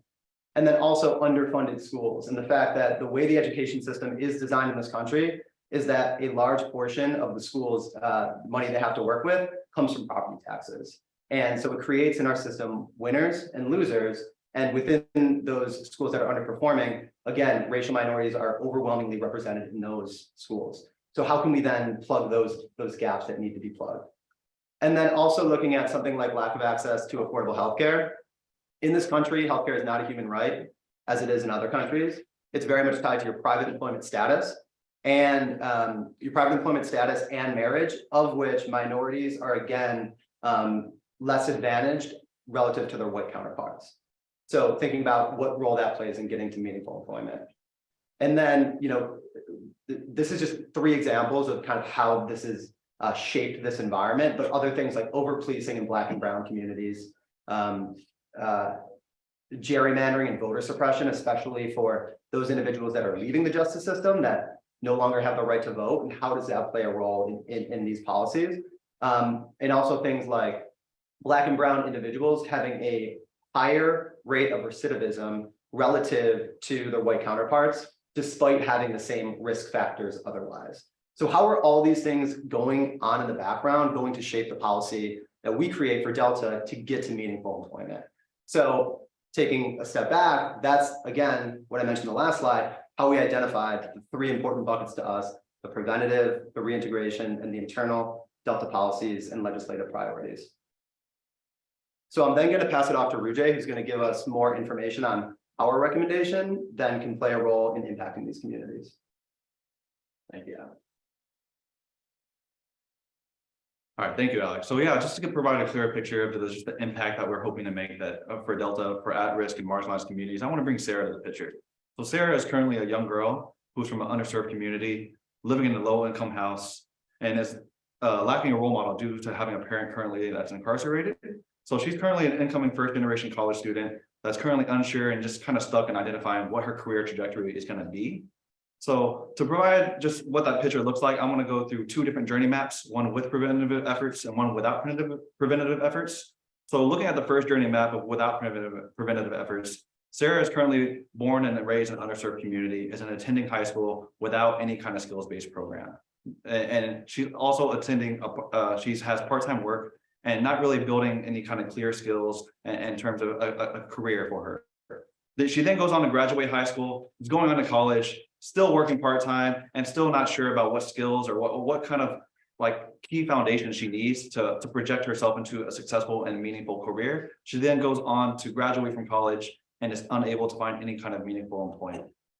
So with Delta and with the intervention, I want to walk through the with preventative efforts. So she's still born in an underserved community. However, she's attending high school and now has access to skills-based programs and a mentor. So whether that be building skills in the tech space, whether it's mechanical skills or just any other kind of professional skills that are allowing her to build a foundation for a clear path for her to go down. And it does project her into an internship, providing meaningful work, meaningful opportunity, working with any kind of business and projecting herself to a business possibly like Delta. She then goes on to graduate high school, goes to a great school, and is still finding other kinds of internships to continue to build upon that and build up her foundation even higher so that she can continue to go down into a career that is super successful. So with that, with these two journey maps, the clear thing that's going on here is that there's a gap in terms of access and opportunity. And so with that, I'm going to have Nancy go a little bit further into what that looks like. And so here we go. Thank you, Jay. Okay, so we have identified 2 opportunities for Delta to close functional gaps in-house and industry-wide, while also creating career pathways for marginalized individuals. The first chart you see on your left is a chart that we pulled from Delta's 2022 progress report that showcases the title rank broken down by race. And as you can see, the frontline workers are overrepresented by Black and Brown individuals and are underrepresented when you look into the roles within the corporate office. The second chart on your right is a chart we pulled from the 2022 ATEC pipeline report that projected a mechanic shortage in the near future simply due to lack of individuals going to the workforce to meet the expected demand. To address the gaps that I've just mentioned, we first recommend Delta to partner with high quality job training programs that specifically serve underrepresented individuals. The 3 programs we recommend are Year Up, CareerWise, and America on Tech. And all 3 provide the education, the experience, and the mentorship that to students all across the nation. They are able to do that in part of their partnership with corporations where students typically have their internship experience at. We strongly believe that if students have the skill set, the corporate experience, and the confidence, they are better able to secure a job within a company like Delta. And actually, I learned about one of these programs through my cousin. She is currently part of CareerWise, and she is currently interning at Chase within their HR department. And within the last 2-3 years, I've seen firsthand how her experience with CareerWise and Chase has changed what she believes is possible for herself and her future. And with that, I'm going to pass it on to Mahika to talk more about our other recommended partnerships. Thank you, Nancy. Truly incredible organizations providing that job-based skills training. But our recommendation for preventative measures would be incomplete if we don't take a holistic look at what is happening. So if we zoom out and take a step back and think back to some of those underlying drivers of inequity that Alec talked about, those are the ones truly fueling this school to prison pipeline. So our recommendation to Delta was to direct their philanthropic efforts towards supporting organizations that are addressing some of those underlying issues. And while there are plenty of issues to look at, the 2 that we chose to focus on are social determinants of health, one being lack of access to affordable and quality healthcare, and lack of access to affordable and reliable, stable housing.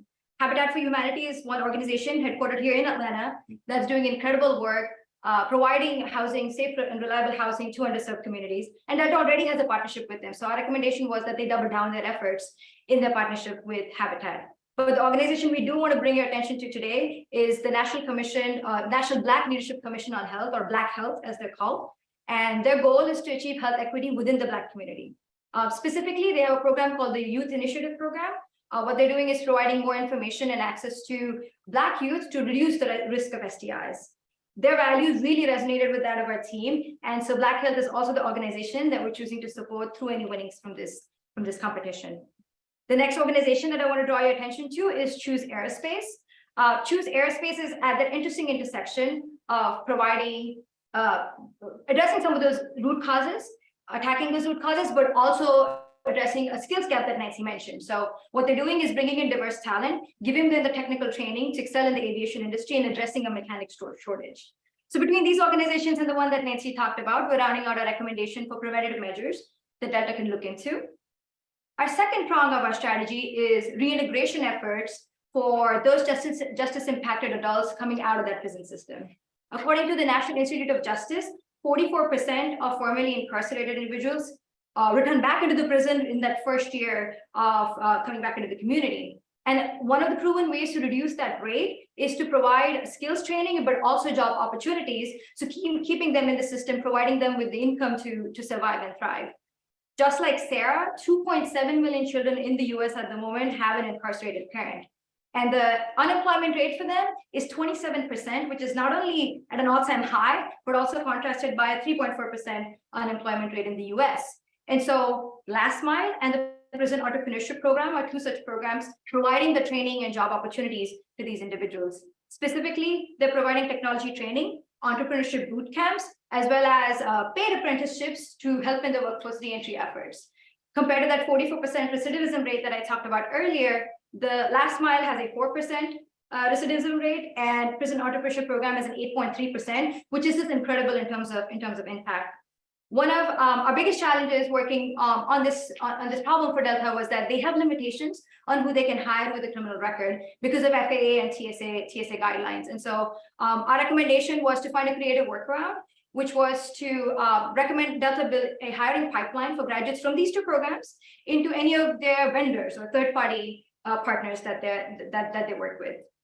While these two organizations are providing the training and the job opportunities, there's still a systemic barrier for those with a criminal record to apply to jobs and get through the hiring process. And so I want to draw your attention to Code for America, specifically the automatic record clearance program. And what they do is leverage technology to help criminal records be cleared quickly and easily. What they've done in terms of impact so far is they've implemented a Clear My Record program using the technology in 20 states in the US so far. And our recommendation to Delta was to expand that to the state of Georgia. Specifically, the legislation is called a clean slate legislation. So that's the end of our second recommendation, which is the reintegration efforts that Delta can look into. And I'll pass it to Shigan to talk about our third. Thank you, Mika. So our third prong of the approach was to create long-term policy changes within Delta. Now we have, as my colleagues Mihika and Nancy mentioned, there are some really good strategies, but these aren't going to be sustainable if that Delta does not institutionalize them. So within this bucket, our first recommendation was to create an internal partnership assessment criteria. So a standardized metric used to evaluate all partnerships, current and future, as well as a way to measure the outcomes and the impact these partnerships have created. The second piece we recommended was creating an internal mobility tracking tool. As Mihika, Nancy, and the rest of our team said, that it's really important to get diverse communities the skills they need, get them to the jobs they need. But this part of our approach is about the inclusion and the retention of these diverse talents. We're trying to focus on the I of the DEI work. And the last piece is about legislative priorities. We believe that Delta can use their influence to advocate for laws like the Fair Chance to Compete for Jobs Act of 2019, also commonly known as Ban the Box measures. Again, like Mihika mentioned, these kinds of measures eliminate the barrier to entry for the workforce and create a way to help justice impacted folks get into the workforce. While this strategy is very internally Delta focused, we do believe that these are the tools that can be replicated at any organization that also wants to advance racial justice in their work. And so with that, I will bring it back to Rujay to close us out. Thank you, Chigana. Yeah, so just to bring us to a close, I want to bring Sarah back to the picture and talk about how Delta has really made an impact in her life and her career trajectory. So with the partnership with Habitat for Humanity, Sarah has now had the opportunity for reliable and accessible housing and been able to live a long life in her community. With the partnership with Black Health, she has had access to and maintained her health through their program. But I really want to bring it back to just what Delta has really done. And it has provided Sarah and a lot of other students with this really important thing of choice. And so now she has a different opportunity to identify different career paths with ERF, CareerWise, choose aerospace, American Tech. Does she want to be in the tech space? Does she want to be in somewhere like Delta and really build mechanical skills? Does she want to be in strategy? And so that's incredible. And now I really just want to emphasize that while we hope that Delta can lead the charge on this, that our three-pronged strategy isn't just exclusive to Delta. All businesses can be involved with preventative efforts and going into communities and providing opportunities to allow these communities to thrive and grow. All businesses can be involved with reintegration and provide second opportunities for those who are currently incarcerated and allow that new opportunity to be successful back in society. And then again, all businesses need to continue to reevaluate current DI practices and initiatives and continuing to make that progress moving forward, because change, there's no deadline to it. You got to keep moving forward and reevaluating it. So lastly, I just want to thank Delta, RBIJ, the JLCC team, just for this opportunity and making a case for change. It was a true pleasure for the Leaders for Equity to work on this project. Really hoping that it can make a big impact on the community and those that are marginalized. And lastly, I want to thank the audience in attendance and the future business leaders of America, and hoping that we continue to make a more diverse, inclusive, and equitable world. Thank you.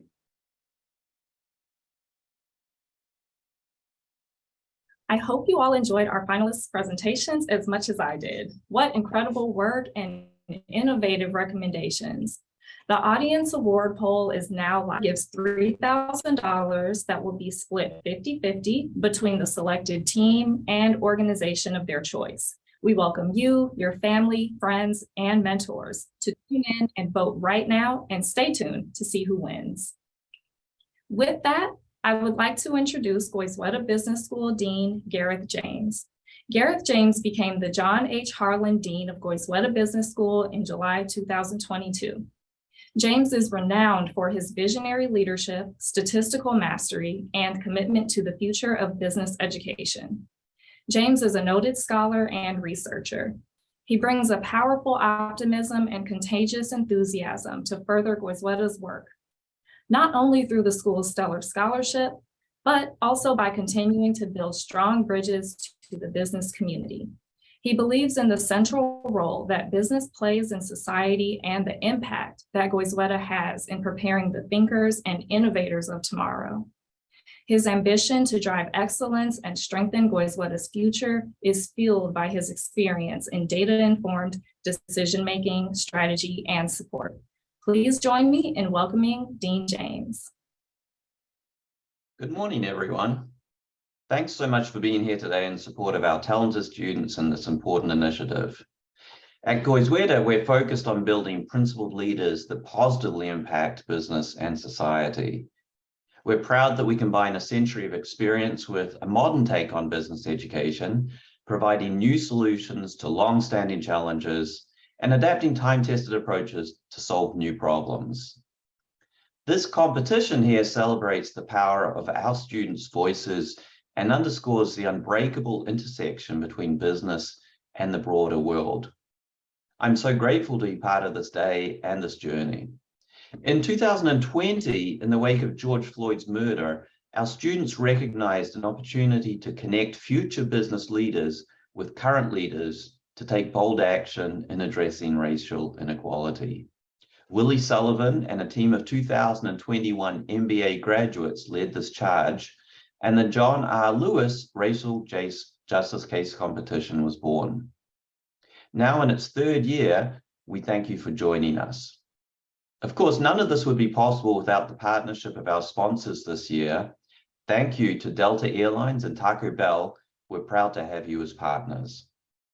Also, a huge thank you to our student leaders, led by Managing Director Brandon Gillespie, one of our full-time MBA students graduating in May. And of course, our gratitude goes to the student leaders who founded the competition and built such a strong foundation for this year. We hope you leave today's session inspired to take action in your own organization. And now it's my pleasure to kick off our keynote conversation led by Jeffrey Rosenzweig. Jeff is an associate professor of international business and finance and serves as director of the Robson Program for Business, Public Policy, and Government at Goizueta. Prior to joining Emory in 1988, he was a senior international economist at the Federal Reserve Bank of Atlanta. He's also taught at MIT and the School of Management at Yale University. His research into global trends leads to frequent keynote lectures to business and academic audiences. He's interviewed all kinds of dignitaries, political leaders, and prominent figures such as President Carter, Jane Goodall, and Delta CEO Ed Bastian. And today, he'll lead a conversation with Congresswoman Nikema Williams, 5th Congressional District, U.S. House of Representatives. This is our district here at Emory University, and it's the seat that the Honorable John Lewis held for 33 years. Congresswoman Nikema Williams has been a fierce advocate for social justice, women, and families throughout her political and professional career. As a member of Congress, Congresswoman Williams continues to uplift the legacy of her mentor and predecessor, Congressman John Lewis, by fighting to prevent voter suppression and expand free and fair access to the ballot box. She always centers the voices of those who are most marginalized. She brings this concern to Congress, having seen firsthand how women and people of color continue to fight for racial and social justice in our country. Congresswoman Williams has a passion for a number of legislative issues, including voting rights, reproductive justice, social justice, economic justice, and healthcare. She's particularly focused on policies to close the racial wealth gap, which she advances as a member of the exclusive House Financial Services Committee. As freshman class president for the 117th Congress, she organized and advanced the interests of her freshman Democratic colleagues to fulfill their oaths to work for the people. She has membership in several caucuses, including the Congressional Black Caucus, Democratic Women's Caucus, Congressional Progressive Caucus, Voting Rights Caucus, LGBTQ+, Equality Caucus, and the HBCU Caucus. Prior to her congressional service, Congresswoman Williams served in the Georgia State Senate. Congresswoman Williams was born in Columbus, Georgia, and raised by her grandparents in Smith Station, Alabama. Williams has been recognized as one of Georgia Trend magazine's 100 most influential Georgians, 40 under 40, Power 30 under 30, Outstanding Atlanta, and Who's Who in Black Atlanta. As state senator, she received the Freshman Legislator of the Year Award from the Georgia Legislative Black Caucus and the 2020 Pinnacle Leadership Award from Delta Sigma Theta sorority. Recently, she was awarded the ACLU of Georgia's Dare to Create Liberty Award. Congresswoman Williams and her husband Leslie Small reside in Atlanta with their son Carter. And now I'll hand it over to my colleague, Jeff Rosenzweig. Honorable Congresswoman, I have to start by saying you're my Congresswoman, and I'm so pleased with that. You're doing so much for our district and for Georgia, but also I think racial justice is so important to you, and not just racial justice, but inequality and trying to achieve equality, that I'm also proud that you represent us in Congress on a national level, and you're doing so much. And we'll talk about. Thank you. Always good to hear that from you. Oh, yeah. And I'm a co-founder of the Emory Ethics Center, so I would say the truth, how pleased I am. I must say the truth. Well, Congresswoman, I know you grew up in Alabama, and you have a noble family legacy of activism in a number of generations in community organizing. But there's a great anecdote how in your own 9th grade textbook, there was your great aunt authoring Lucy, who was the first Black woman to attend the University of Alabama. It's interesting. This is a John Lewis competition, and her courage must be tremendous.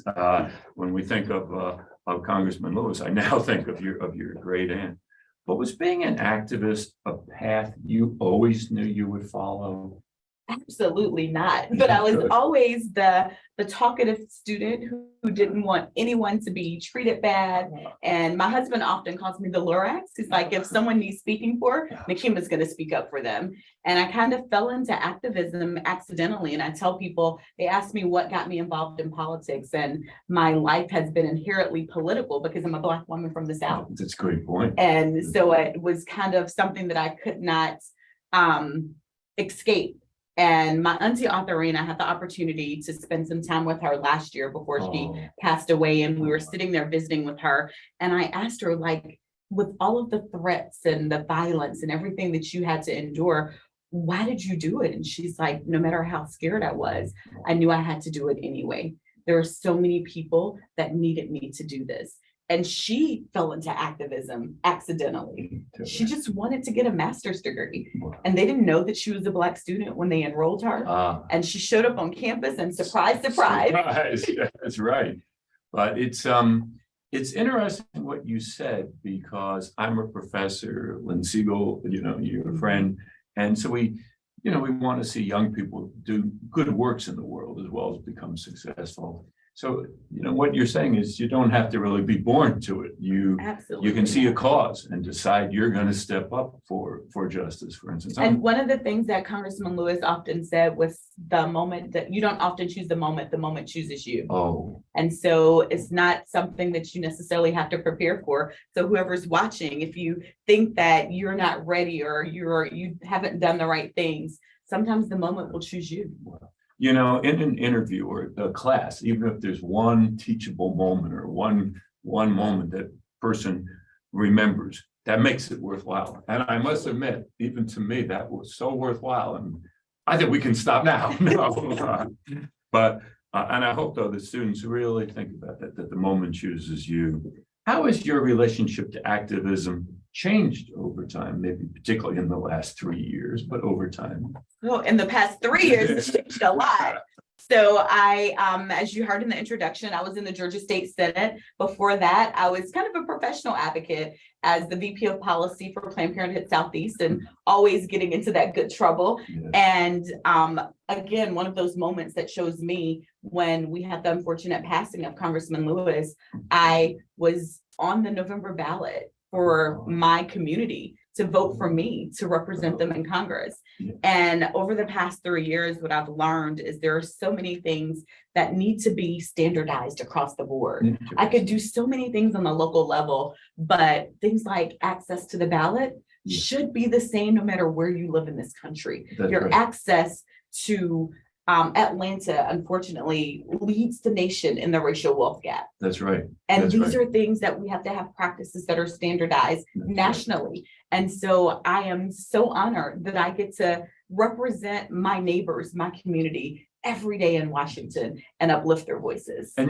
that's a great example of what I mentioned and why we're proud that you represented us, is that on the local level, you're doing it or within your district, but also, like you say, on the national level, there's things like voting rights that you and other congresspersons are working on. And I think it's a great duality of local and national. We've seen an increase in the politicization and frankly, the backlash against talking about the history of Black people in America, especially in educational settings. How can we make sure we continue to talk about racial justice in America and the history of John Lewis, especially in classrooms?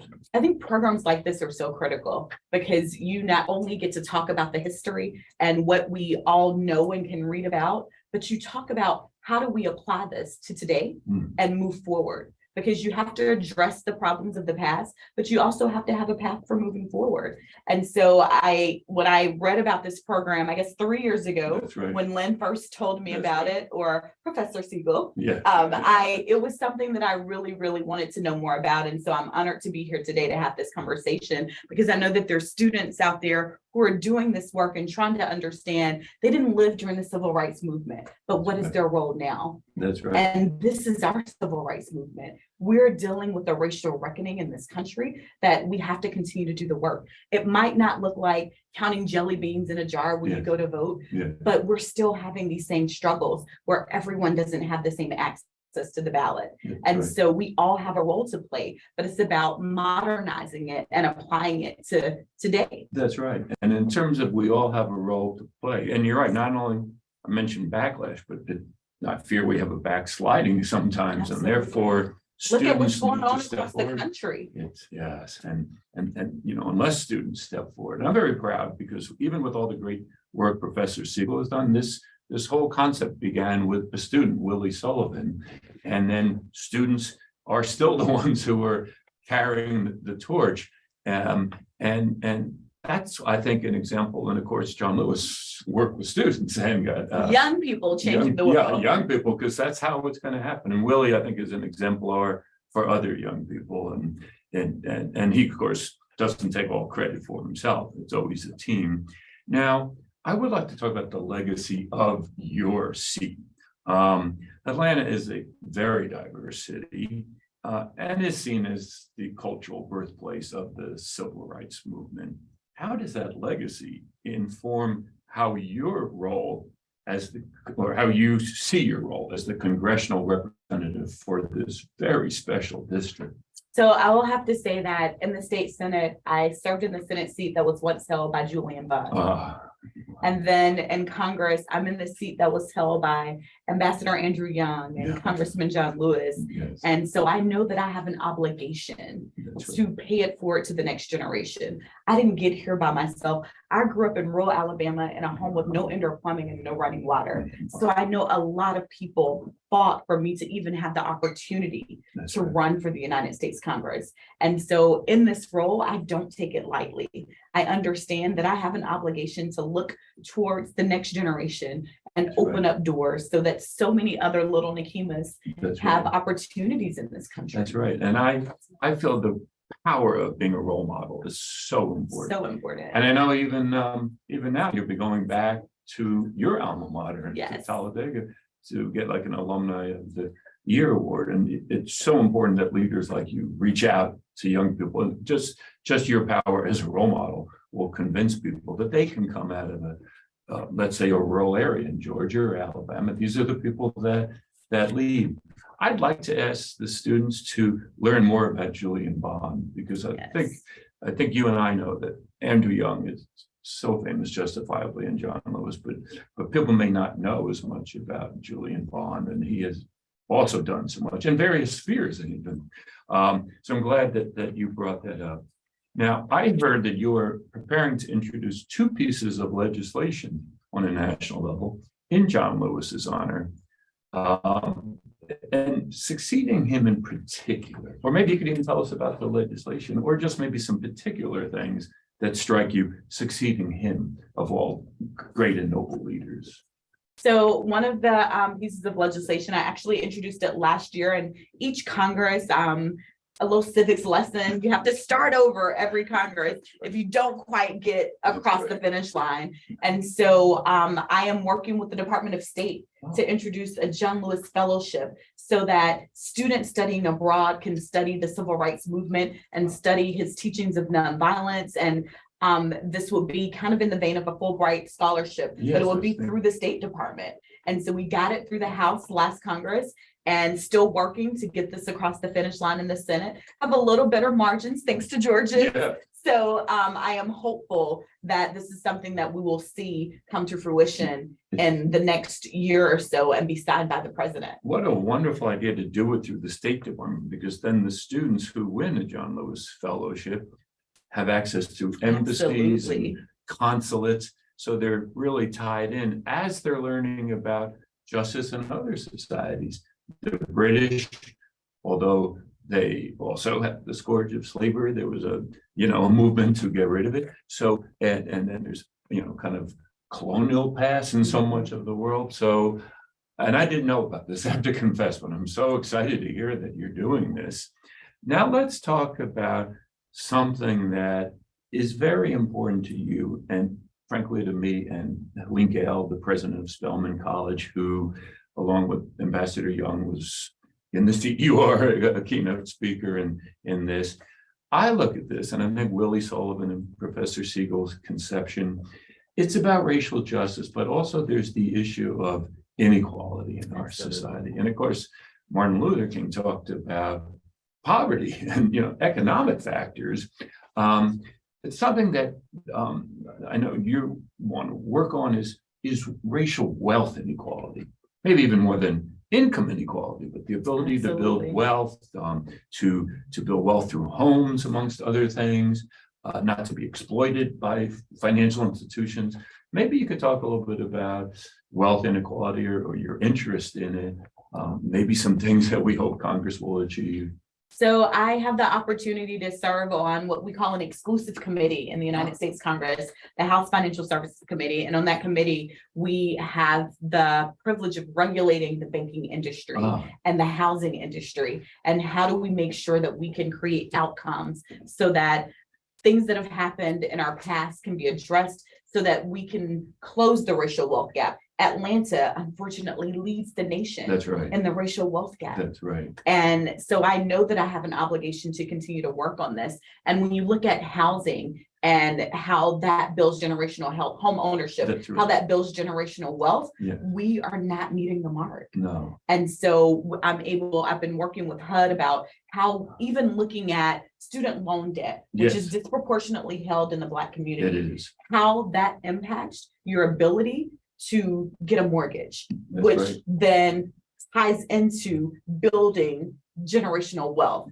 That's and right. how that impacts the Black community.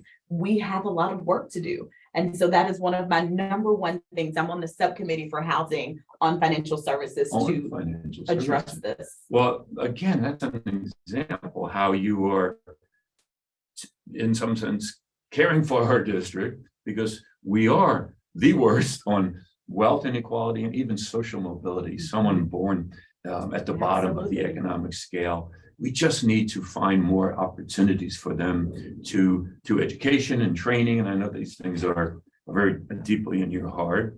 How do you think about encouraging sustainable efforts to address these inequalities? Again, maybe with students, what can they do to help address it in a more sustainable way?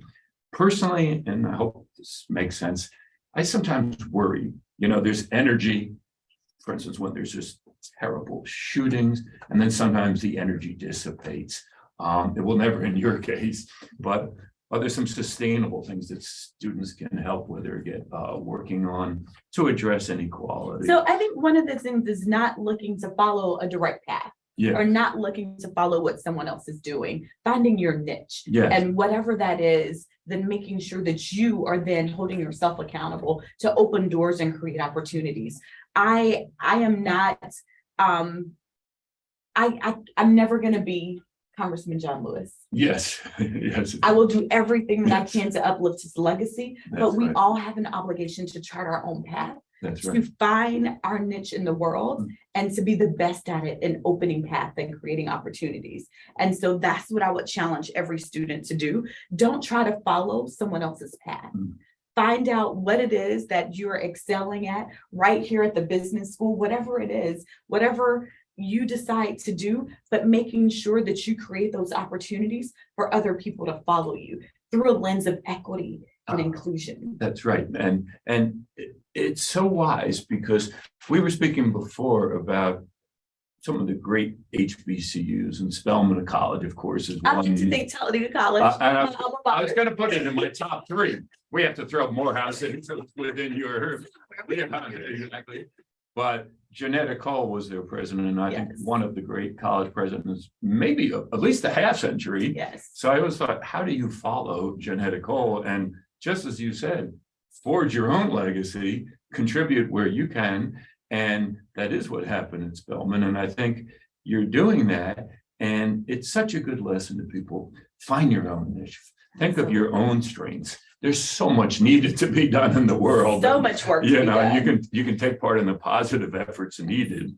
Now, as you know, and I know you're modest, but I think you helped us with the John Lewis family to even be able to have this John Lewis competition.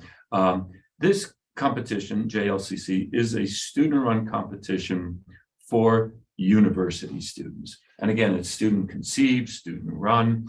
How would you advise our student participants and the literally hundreds of viewers, we checked the counter, to keep active in fighting for voting rights, racial justice, equality, all of the things that matter most to them? Advice how they can keep active. I know a lot of the students probably came into this program and they're thinking, or like just when they enrolled in school, that, the civil rights piece is like far from what they were thinking in a business realm, or like even a social justice competition.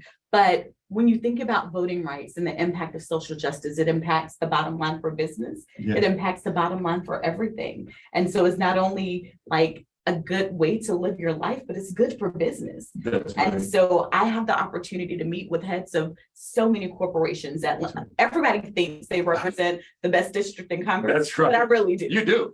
And so I have the opportunity to sit down with heads of corporations where we hold them accountable. So whatever lane you're going in into the world, when you leave the halls of the school or whatever institution you're learning at, you have an obligation to hold people accountable so that the things that you're applying here are learning beyond this exercise or this competition, that you're applying it to the real world so that it is there for generations to come. And so we're going to be looking forward to you guys making sure that you are creating these paths for generations to come. That's right. And one thing we do, and I think you're right, it's one reason why your district is so special, but is when we select sponsors, it's not just who wants to sponsor us. We look and say, are the sponsors walking the talk? So if you look at Delta and you look at Taco Bell in this case, they are really working hard to find suppliers to what they do. Very diverse people. And of course, small business is one way we do something, ameliorate wealth inequality and trying to have leadership development paths. And I think you're right. There's this wealth of companies like Delta in Atlanta working on this.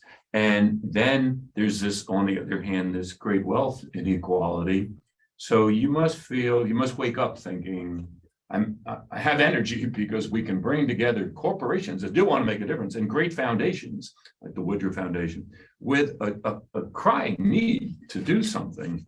Now, I feel that in Atlanta, I never have to compromise my progressive values or my need to uplift the businesses in our community because we do public-private partnerships well in Atlanta. And our friends at Delta Airlines, I fly them multiple times a week. They understand that I'm going to uplift them when they're doing right. And we're going to have a conversation when they don't quite meet the mark because we all have growth. That's right. And I do think the fact that you as a congressperson flies, with everyone else, and so you're understanding what everyone is understanding. Oftentimes in that middle seat. I was wondering, okay, wow, okay. I got to talk to Delta at least upgrade you, Congresswoman, with all you're doing. But you're right. I know if you were sitting in first class and people walk by, they would be. Now, one question I have for you is, with your permission, I would like to ask you a personal question. You have a wonderful family, yourself as well as generationally.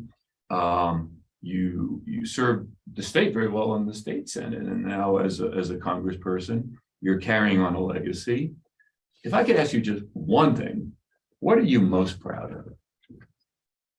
I have the honor every day of being Carter's mama. I have a little 7-year-old. Yesterday, I was the speaker for career day for second graders in an Atlanta public school. The entire second grade was sitting there and watching my ability to just show him how to navigate this world. My husband Leslie and I decided very early on that we wanted to teach Carter to take up his space in the world because we're raising a little Black boy in Vine City, a community in Atlanta that was not like a community that people would think that educated Black Atlantans would live in. That's right. And we made a commitment that we're going to teach him to take up his space in the world. And when we change the community, it would change for everyone. And now I get to watch him. A quick story, the week of the speaker vote, Carter was with me in DC and he was watching all of the votes coming in and he was watching some of the news media. And I knew that I was doing my job right as a mama when he looked at me and he said, I don't understand why they don't want to live in harmony. Wow, at 7 years old. I think Emory has a scholarship for him. I think we're gonna have to compete with Harvard and Morehouse, but and we have a little bit of time. It gets me thinking of something, which is there's in really every society, there's this thing about third generation. Like first generation succeeds or builds something, second generation maybe carries it on. By third generation, people get lazy or kind of coast on that. What's so interesting is you, in many ways, are a third generation of leadership and activism. And by fourth generation, people often lose that passion. And I can see it in Carter already. I think I'll have to start saving money so I can donate to his, you can be young as a congressperson. All right, now, because I'm enjoying and you're a very open leader, I'm gonna ask you another question, which I think can be useful for the students. I've asked it of other people. And you don't know what's coming, but if you could choose one word that you think could lead to success, you know, you're, like I say, your success in life and in career, and they're both so important. But we have, like I say, literally many hundreds of students as well as professors who want to do a better job. If you could choose just one word, what word would that be? Intentional. Wow. That's one thing I can learn from. Intentional. Wow. One I heard recently, because my wife is a television anchor, she was speaking to the tennis player Maria Sharapova, and Maria Sharapova at age 16 won Wimbledon. And of course, Serena Williams was the great player of our time, but I think Maria Sharapova maybe won the second most amount. And everyone said, wow, she burst on the scene from nowhere. And she said, I started practicing at age 4.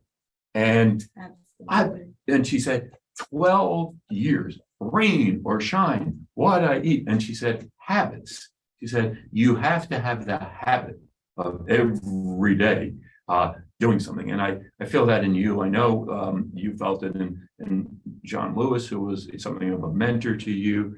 It's developing habits to do what it takes every day. We need habits to do something about racial justice, about inequality.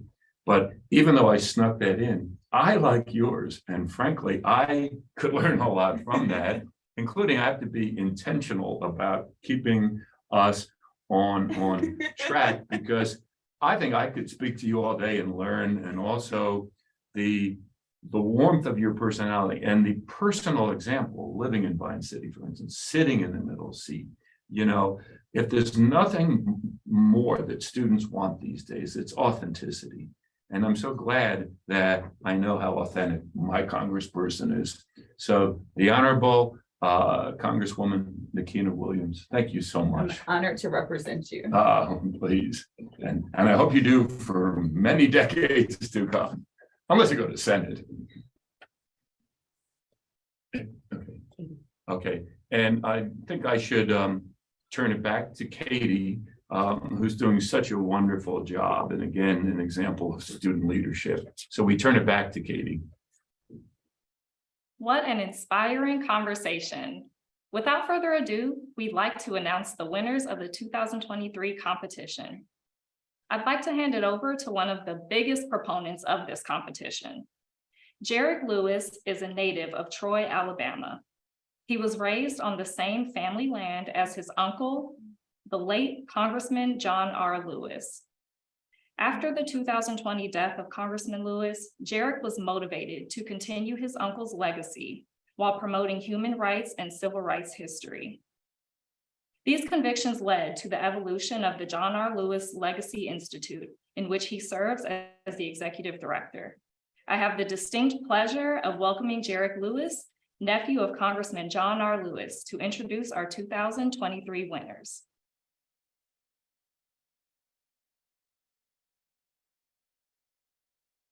Katie, first of all, thank you for that beautiful introduction. As we all know, we lost John R. Lewis in 2020. For him to be my uncle means a lot to me. I miss him dearly. But to have this case competition is something that he stood for. It's an example of change. My uncle once had a quote that said, if not us, then who? If not now, then when? So thank you to all the teams for being an example of change and for acting now. Now, to the moment that we all been waiting for, to introduce the Audience Choice Award of the 2023 John R. Lewis Racial Case Competition goes to Cafe Con Leche from Indiana University, Haley School of Business, sponsor Taco Bell.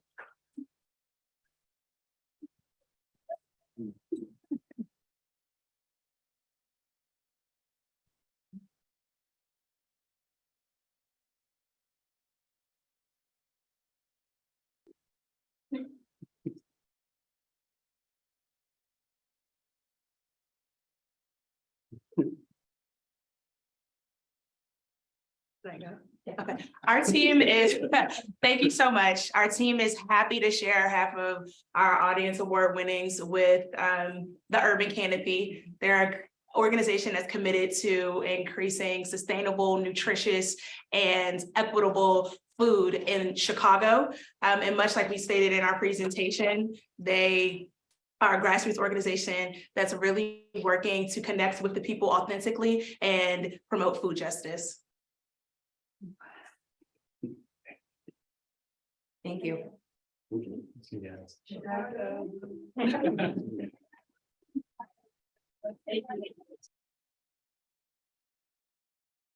For the 2023 John R. Lewis Case Competition is I Am Ready from the University of California, Berkeley, School of Business. Sponsor, Taco Bell. Thank you so much. We're really, really excited just to be part of the competition. We had our friends wake up at 8 a.m. to also work for us. So we're just here, really happy to be representing the communities that we all come from. And we're happy to be the runner-ups and be helping advance racial equity for underrepresented groups. So thank you. Yeah.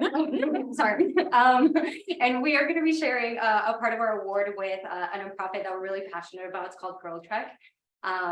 Health equity is a really, really important topic. And we know that Black women suffer from extreme inequalities in this space. And so this is a nonprofit that truly helps women be their best self and take care of themselves and help guide them through their healthcare journey. And so we're just really excited that they're going to be receiving a part of this award and have more funds to continue supporting what they're doing for others. Thank you.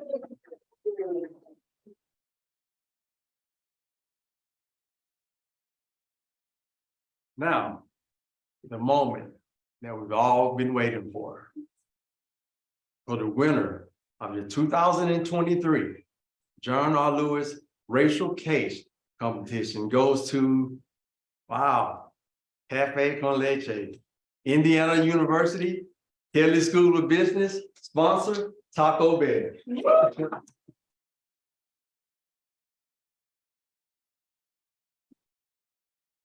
Thank you so much. Again, we are super excited. We're excited that we get to share even more money so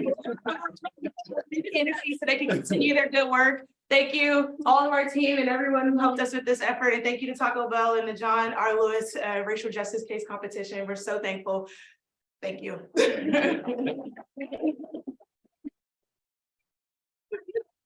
All right.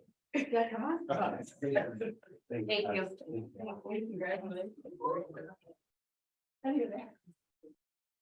Thanks to you all for viewing. I wanted to thank a few people for making these finals happen.